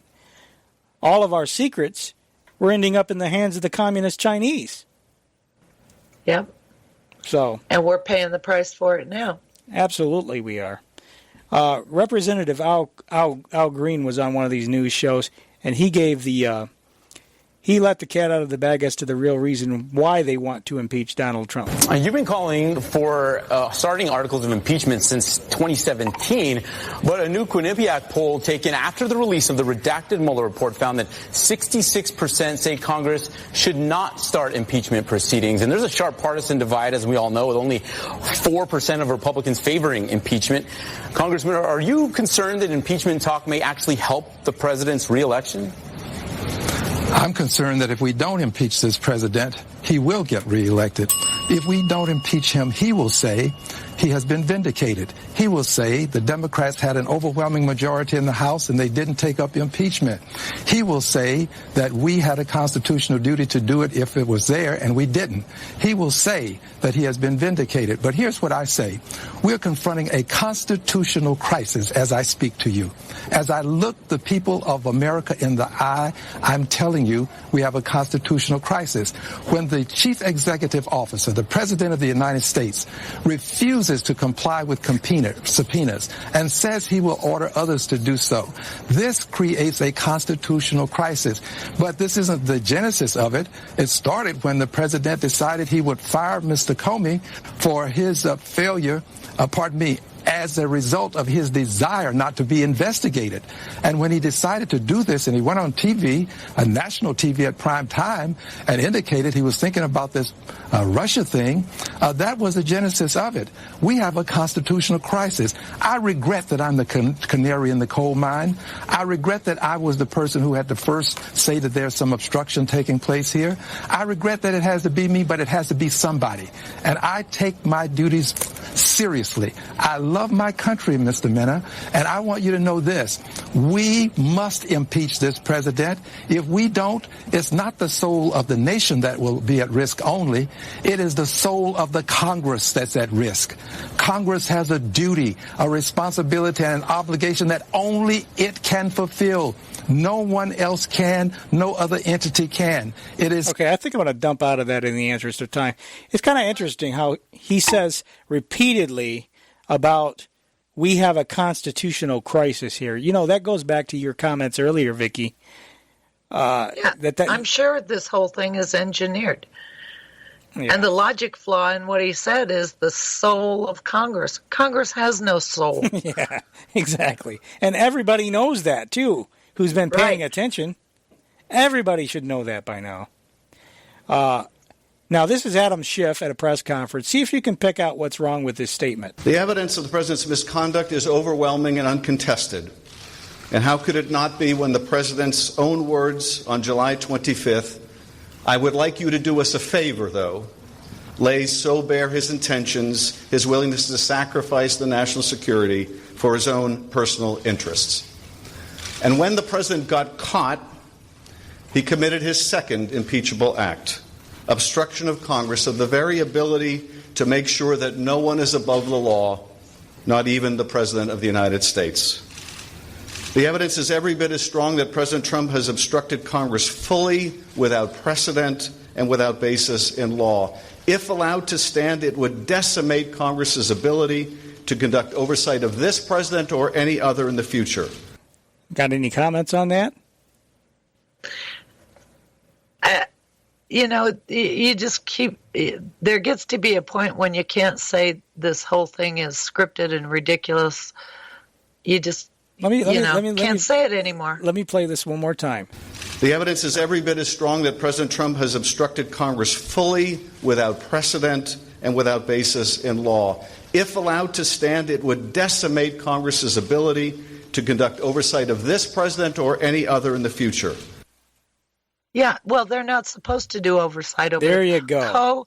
Back to the same thing, co-equal branches of government. It's like, don't they understand the structure of our government? Don't they understand how the Constitution works, how it was set up?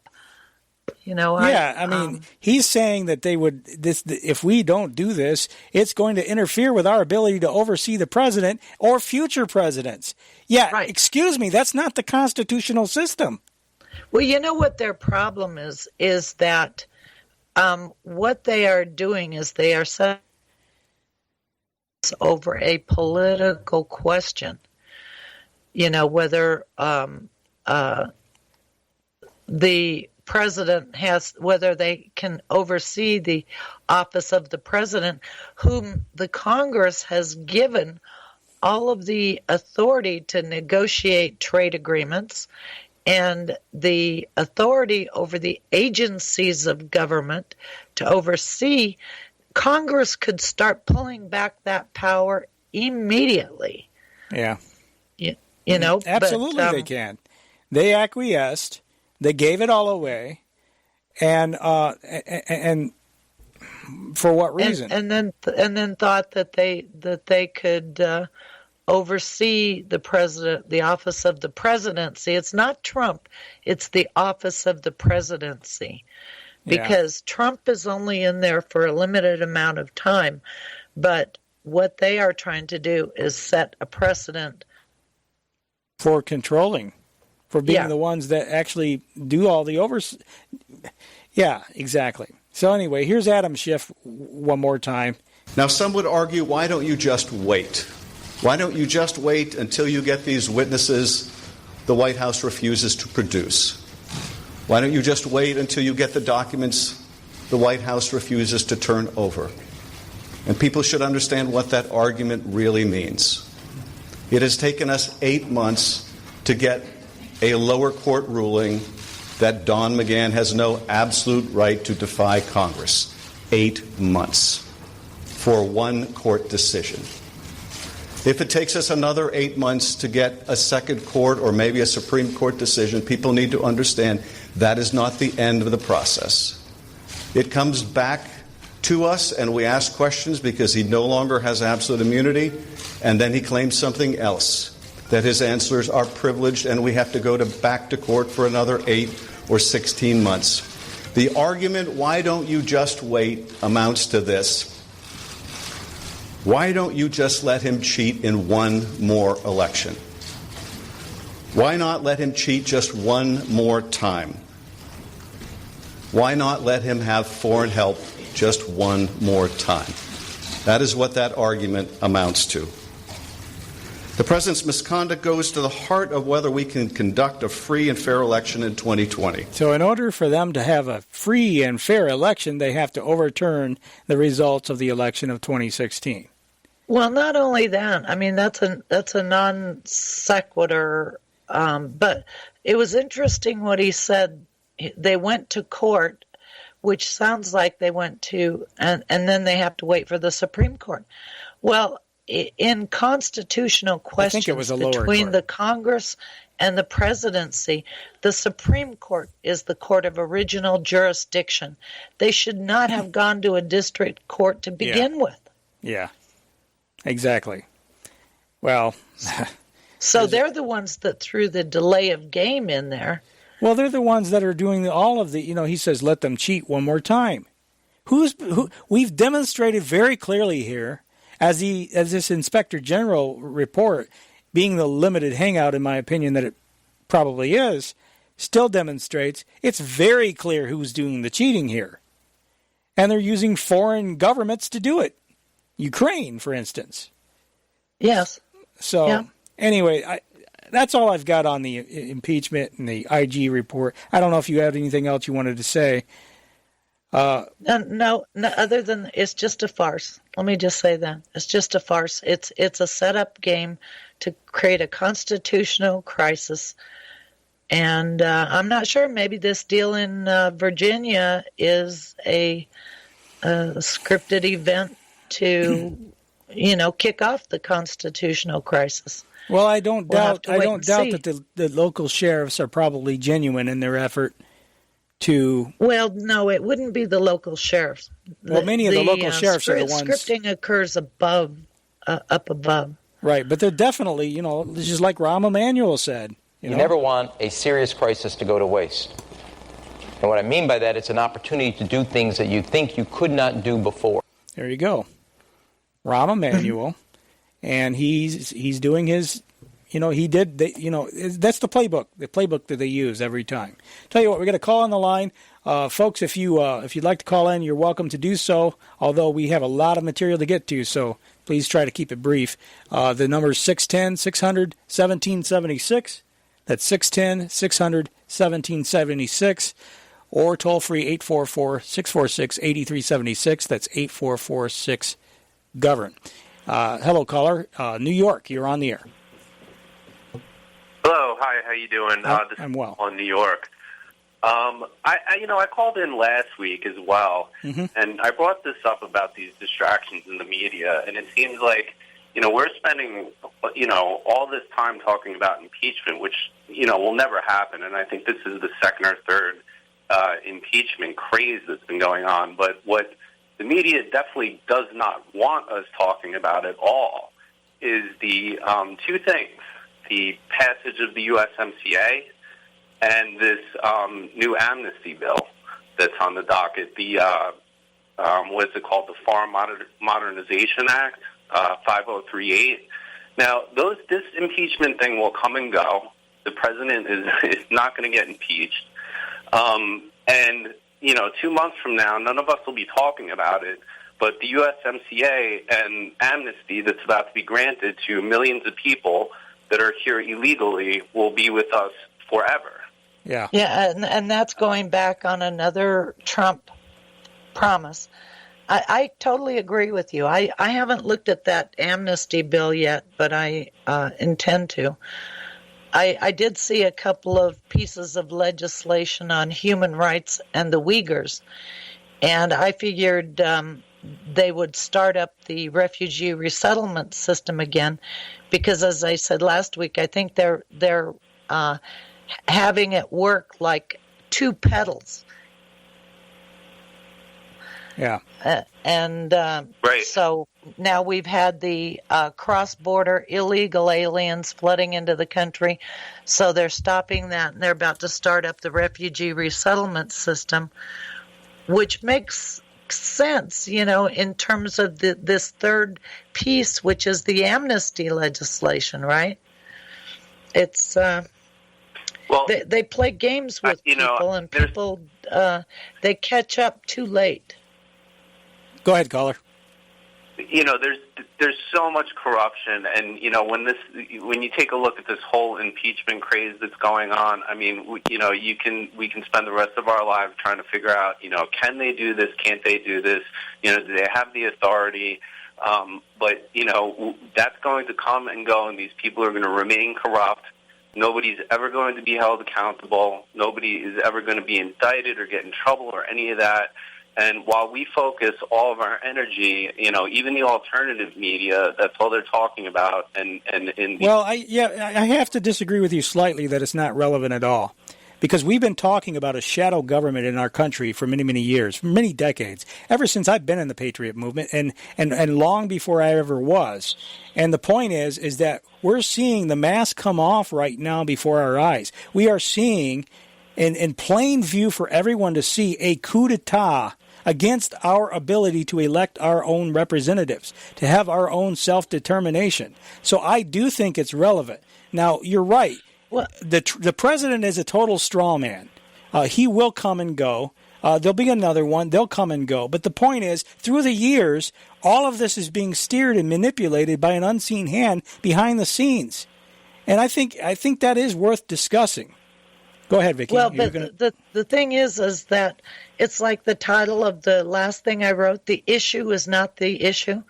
The issue is never the issue. Right. They give us these game scenarios that play out in the media when it's watch this hand, what we're doing over here, while we're stabbing you in the back with this hand. Exactly.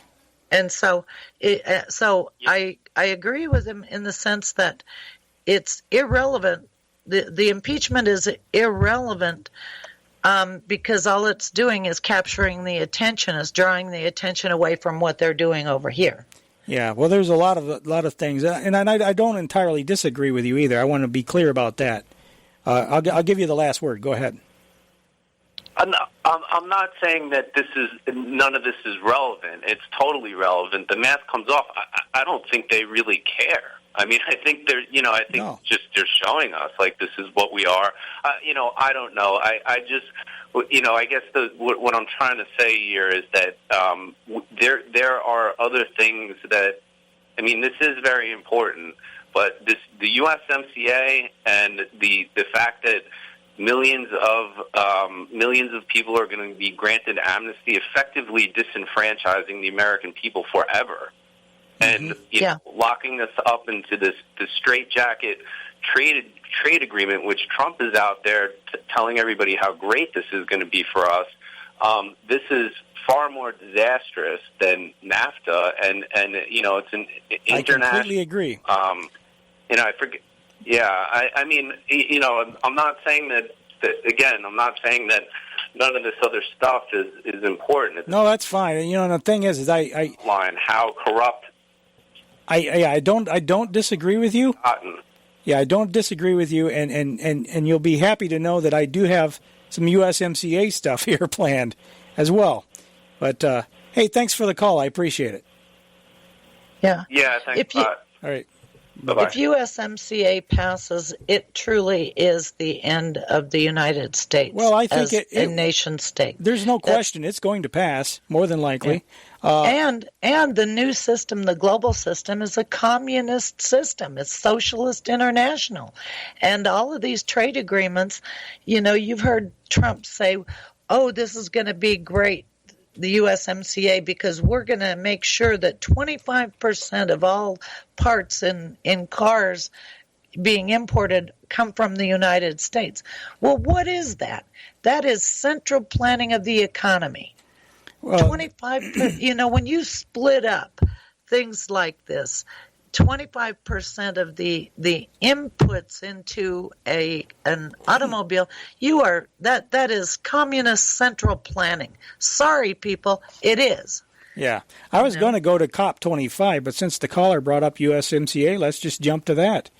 Okay. We told you, I think last week or the week before, I don't know, that the USMCA, they're still working on it to quote-unquote improve it, whatever that means. And the same day that Nancy Pelosi announced the articles of impeachment against President Trump, she and Way and Means Chairman Richard Neal, they also held a press conference announcing a deal on the USMCA. In the press conference, she was asked about the timing of it. Is it a coincidence that you are announcing this bipartisan deal on the same day that you're unveiling your articles of impeachment? No, it's not a coincidence. It's just as we get to the end of a session, there have to be some decisions made. The timetable for impeachment is the timetable of the committees. And that came to an end with the hearing yesterday. But for us, this has been, we didn't know what day it would be, but the trade representative, Ambassador Lighthouser, who was quite remarkable to work with, he shared our values. He understood why we could not accept the Trump administration product. And he wanted to get this signed by the Mexicans and the Canadians. When you're dealing with something like this, it could be perishable. So he wanted to close while we were all in agreement, and therefore we came to agreement as we go forward. Do you want to say anything about that? I do. Again, it was just the idea of timing on this was that notification was offered that we might get there, so that we had to prepare the Mexican president, the Canadian prime minister, and as I noted earlier, the ambassador and the speaker cautioned him. On Saturday, I'm witness to the conversation on the phone. He was very anxious, and she said, no, we need another confirmation phone call with Rich Trumka, which took place. And then I think that... and Rich Trumka had his communication with he had to go with his affiliates. Yeah. And then, if I just may, on that score, we're coming to the end of the session. So if you engineer back from what we hope will be the end, December 20th, if you engineer back in order to get something accomplished, which we hope to do before the end of the session, you have to move. Madam Speaker, what do you say to those who wonder how you can say that President Trump is an existential threat to democracy on the one hand, but also work so closely with his administration to get something like this done, which is such a priority for them as well? I would say that we came a long way from what he originally proposed. And there are some people who said, why make it look like he has a victory? Well, we're declaring victory for the American worker in what is in this agreement. But we would never, not any one of us is important enough for us to hold up a trade agreement that is important for American workers because of any collateral benefit that might accrue to any one of us. Of course not. I'm reminded, this is a hemispheric trade agreement. Mm-hmm. That's how important this is. And we were determined to alter the conversation about trade. We made this. We made this agreement. Alter hell. It was one of those things. This is a transformative... Okay, hold on. I'm sorry, what did you say? I said, he said alter, the word alter. They're not altering a damn thing. It's the same agreement. They just added more to it. They brought in the environmental and labor side agreements, embedded it in the document, and called it a new name. Well, yeah, they altered it all right, but they undoubtedly made it worse. And, you know, they'll be opening the border to the cartels. Come on in, drug cartels. We'll have MS-13 sprayed all over the place. Yeah, let me dump out of that one. It'll be great. One of the things they kept talking about is that this was unlike any other trade agreement, and that the language that in this agreement will serve as a template for all future agreements. This is a transformative agreement. It's a template, I believe, for future agreements. Our constant emphasis was on enforceability. We fixed that. And the idea and the notion that the president of the AFL-CIO, Rich Trumka, would be supportive of this initiative, I think, tells the story. But this is more than a triumph for organized labor. It's a triumph for workers everywhere across America. In terms of the working group members, I want to say that they strengthened the labor standards. They strengthened the environmental chapters. They enhanced the verification mechanisms for environmental trade. With the unflinching leadership of the Speaker, we also secured important changes in USMCA that preserve Congress's ability to change U.S. law to address the crisis we are facing with respect to high prescription drug prices. Over the intense period of these negotiations with the administration, I repeatedly emphasized that USMCA will deserve a vote because it's an agreement that Democrats shaped. These were intense, argumentative, angry negotiations. Okay, he goes on to talk about how we hung up on each other several times and all that. Yeah, big deal. It's a triumph for the Socialist International. It's a triumph for communism. It's a triumph because the United States will be over. They're going to try to push this through during this session, as you just heard Nancy Pelosi say, or at least, this part of it. It'd have to be ratified by the Senate. I think the likelihood of that happening before this session is over is, I'd say, very unlikely. But this is still going on behind the scenes. And one of the other Democrats, or one of the other people on the Democrats' working group, because that's what the press conference had, all the working group people there, they spoke on the subject of subscription drugs. And that was one of their selling points, is this is going to bring the price of subscription drugs. It'll, we're already paying more, but it'll keep us from having to, give the Congress the ability to legislate freely, regarding prescription drugs. We now have a new and improved... I'm sorry, you going to say something? Oh, I was going to say that's because they designed a global market. That's what Bill Clinton and Ira Magaziner did. They designed a global market so that American people can subsidize medicines for people all over the world. That's why the price of our drugs are so high. It's because the pharmaceutical companies did a built-in subsidy in the price for the developed countries to give discounts to the so-called undeveloped countries. So the American people have been, and primarily the older people, because they're the ones that use the most drugs. So it's your tax money through Medicare, through Part D, that has been subsidizing drugs all over the world. So they're going to fix it, supposedly. Yeah. We now have a new and improved renegotiated NAFTA that prevents Big Pharma from raising the price of prescription drugs across the United States, Mexico, and Canada. First, we eliminated provisions that undermine Congress's ability to change domestic policy that lead to high drug prices.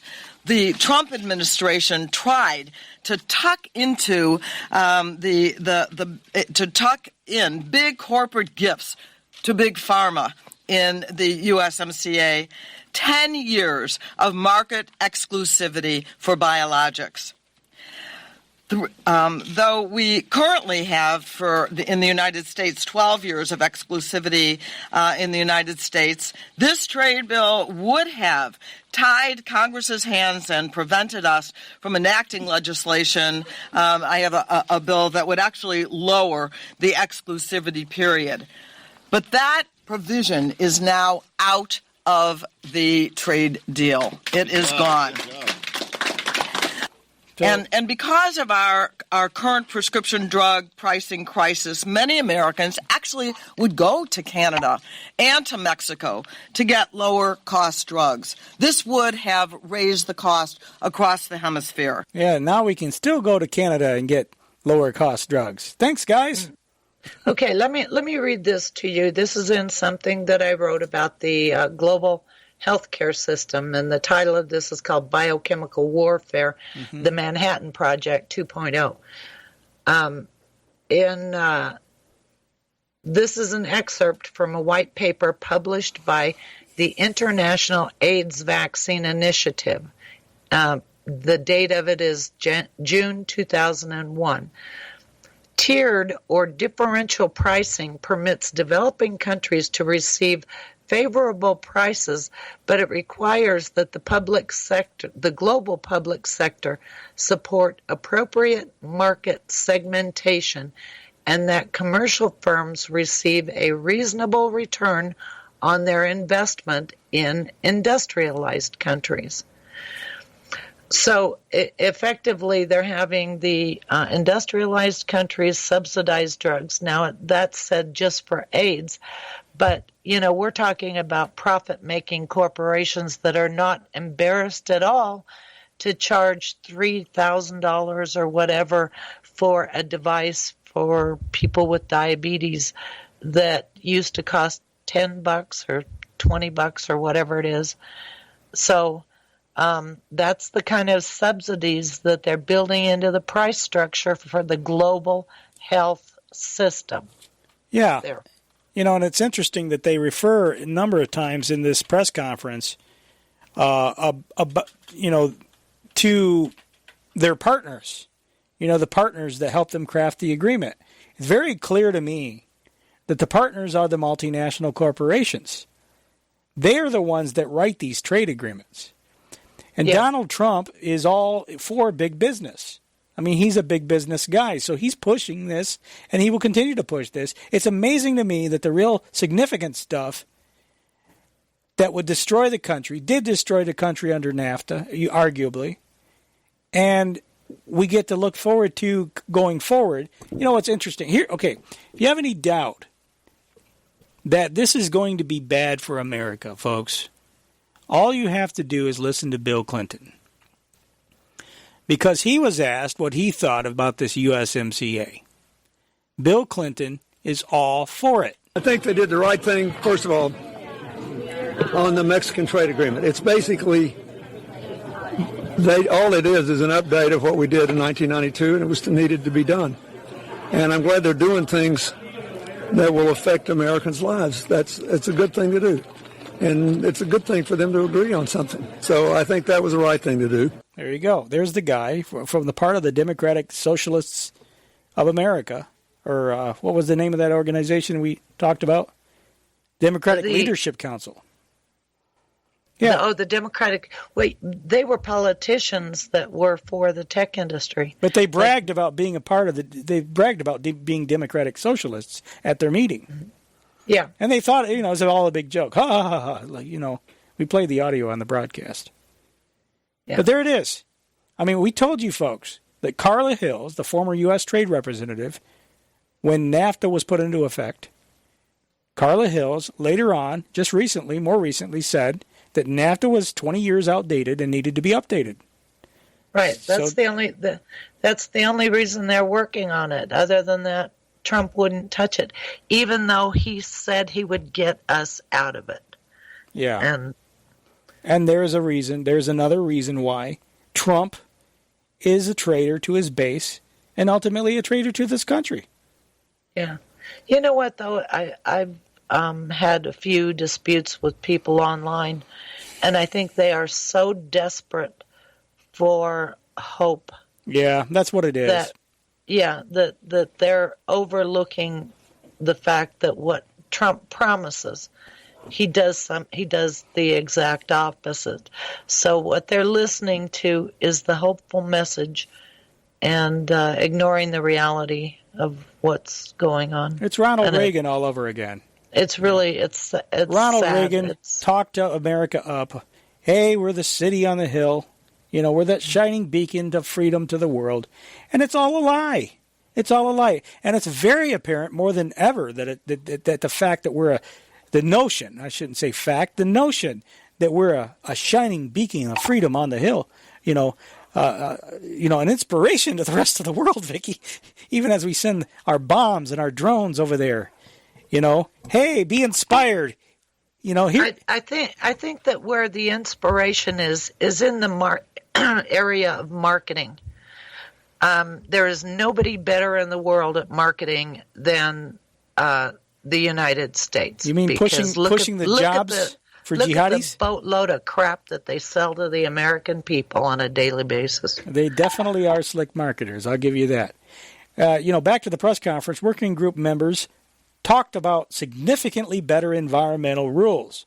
So can you say Agenda 21? And I can say unequivocally, this is significantly better than NAFTA and importantly, a new trade agreement setting high standards that is significantly better than the USMCA that came to us in the work group.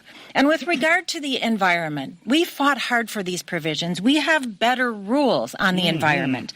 Importantly, we have enhanced monitoring so we know when violations happen.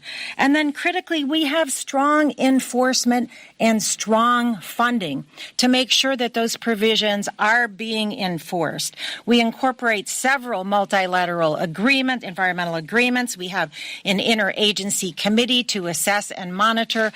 This is going to be the best trade agreement for the environment, and that is because of the hard work of the Speaker, the hard work of Chairman Neal, and the hard work of the work group, and all the stakeholders who fought hard. So thank you all for being here today on this critical day, and look forward to continuing till we get this over the finish line. Okay, reading from the agreement, Vicky, Article 24.2 scopes and objectives.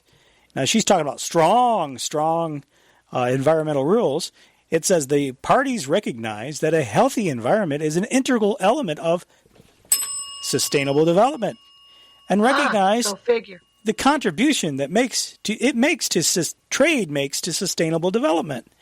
The objectives of this chapter are to promote mutually supportive trade and environmental policies and practices, promote high level of environmental protection, and effective enforcement of environmental laws, and enhance the capacities of the parties to address trade-related environmental issues, including through cooperation in the furtherance of sustainable development.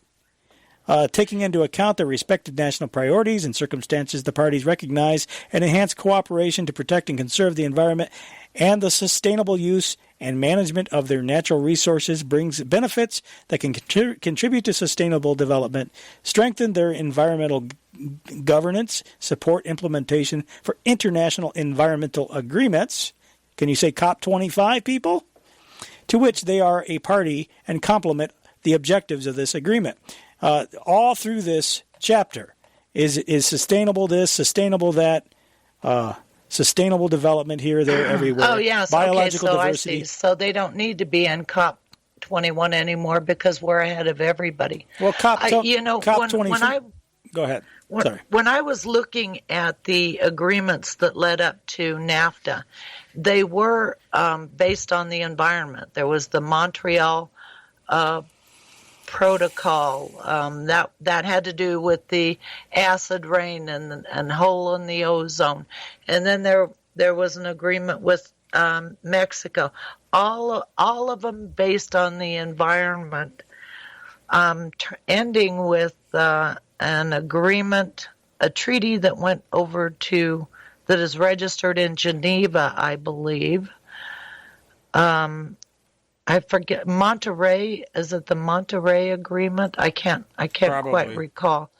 But anyway, yeah, so we probably don't even need to be in the working group that is COP25 or whatever it is now. Well, this will probably make us a part of it, I'm sure. Mm-hmm.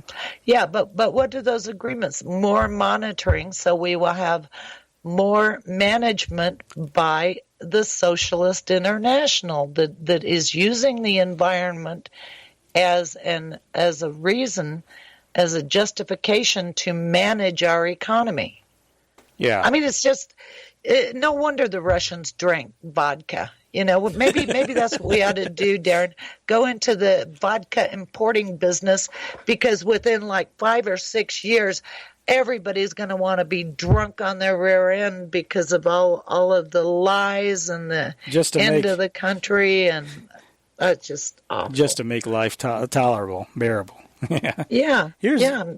Make yourself numb so you don't have to listen to these people and all of their lies. Well, if you don't want to get wasted yet, here's Nancy Pelosi again. This has a life of its own. She's talking about... Here I am ranting and raving, and then you put on Nancy Pelosi. Yeah, that's going to make me feel better.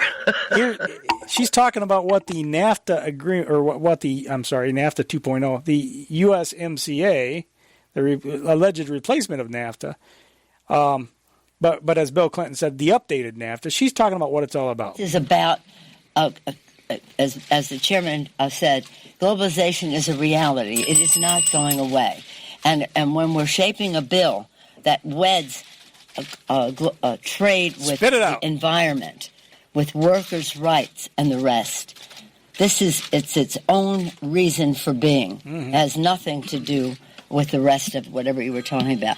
But I will say that it is, in terms of globalization, environment, and then talking about not using a trade agreement to hurt our ability to make our own laws in the United States and those countries to do so. It's all about globalization. That's the bottom line. Yeah. It never was about trade. Never was about trade. Yep. When Kennedy actually set up the system to call it foreign aid, but actually, they're harmonizing laws between countries ultimately for the purpose of building this global governing system. Mm-hmm. So, yeah. So, since we mentioned the COP25, let's jump to some information about that. As we said, it's the 2019 Climate Conference. This is actually the Conference of the Parties. Now, they use this COP term in different... It's an acronym. It's Conference of the Parties. So this is the 25th climate conference that they've had. So that's Conference of the Parties 25, or COP25. This is going on right now. It's actually going to be finishing up, I think, this weekend in Madrid, Spain. This is Mayor Michael Bloomberg. He spoke at one of the side events. Yeah, you want to get your blood pressure up to the point where you want to drink vodka? Listen to this guy a little bit. And I wanted to particularly thank Minister Calvino and Executive Vice President Dombrovskis for their introductions. They were not needed, but they were certainly appreciated. You could have gone on a little longer. That was funny. You're supposed to laugh at that. Oh, by the way, I just put that in there because what is it about these elitists that think they're funny when they're not? And then everybody's supposed to laugh on. It reminds me of Jeb Bush. You remember when he was having a rally and very few people showed up and nobody would applaud? Please clap. Remember? So that sounds a lot like... That was funny. You're supposed to laugh at that. Mm-hmm. Oh, thanks, Michael. Anyway, to more substantive, he iterated or reiterated something we've been telling you, the pullout of the Paris Agreement by the Trump administration.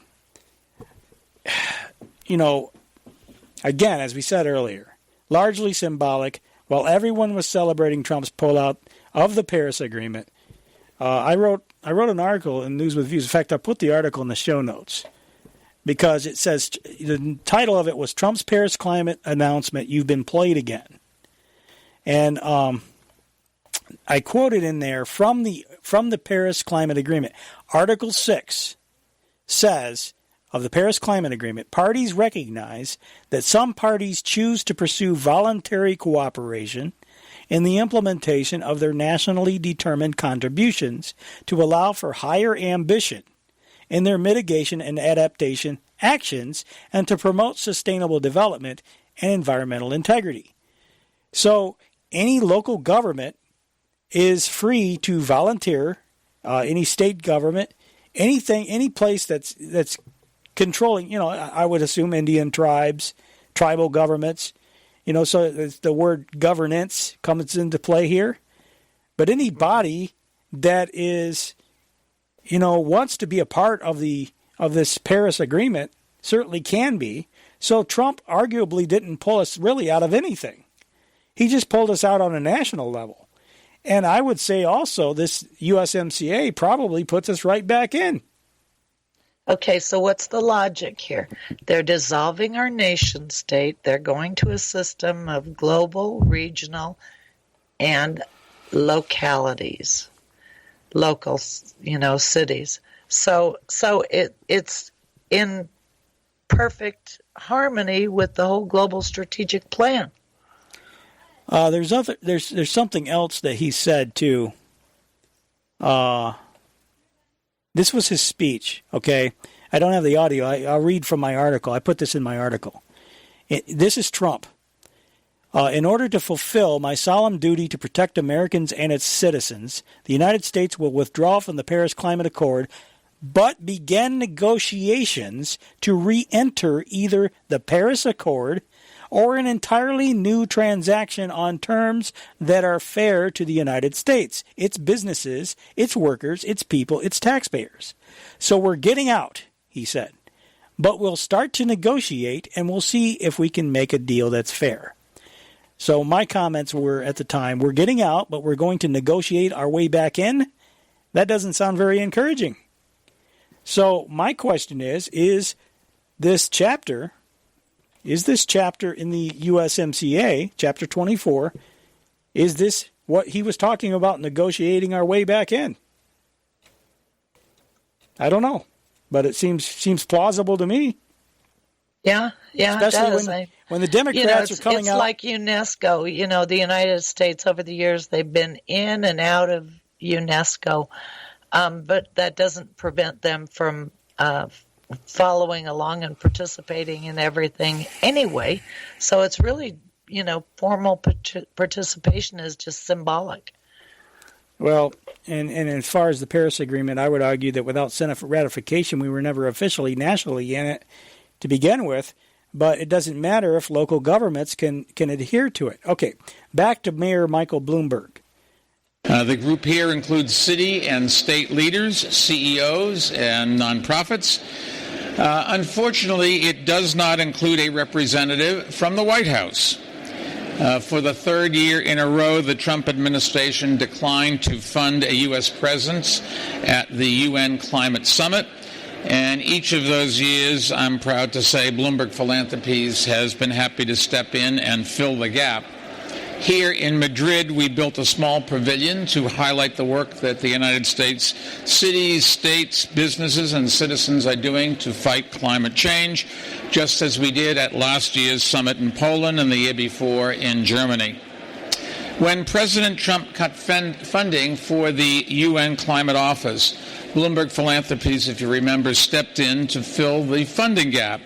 And when President Trump decided to pull the United States out of the Paris Agreement, Bloomberg Philanthropies joined former California Governor Jerry Brown, who incidentally asked me to send his best wishes to you. He's sorry he couldn't be here. We asked Jerry to help bring together thousands of mayors and governors and CEOs and community leaders. And together we've all said, we're still in. So even though the United States government has pulled out, that does not mean that America and the American people have done that. We're committed, and we're going to stay committed. Yeah, maybe you need to be committed to a prison, but... Well, yeah, because what Bloomberg is doing with his foundations is that he's buying off local officials. He's providing free legal advice to cities, helping them to apply for federal grants for programs. That's what he was doing here in Twin Falls. And he gave, about a $60,000 grant to some group. It's not really a group, really. It was just one woman and her husband. But for her to do a requirement study as to what Twin Falls needs for a new influx of refugees. Yeah. What are the requirements in the city? I think it was called Partnership for New Americans or something like that. So they import these people from the third world, drop them off here in a small farm town.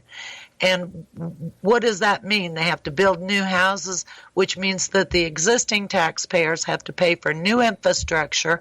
The existing taxpayers have to pay for our schools that now have to hire tutors who speak the different languages of these people that they've dropped on us.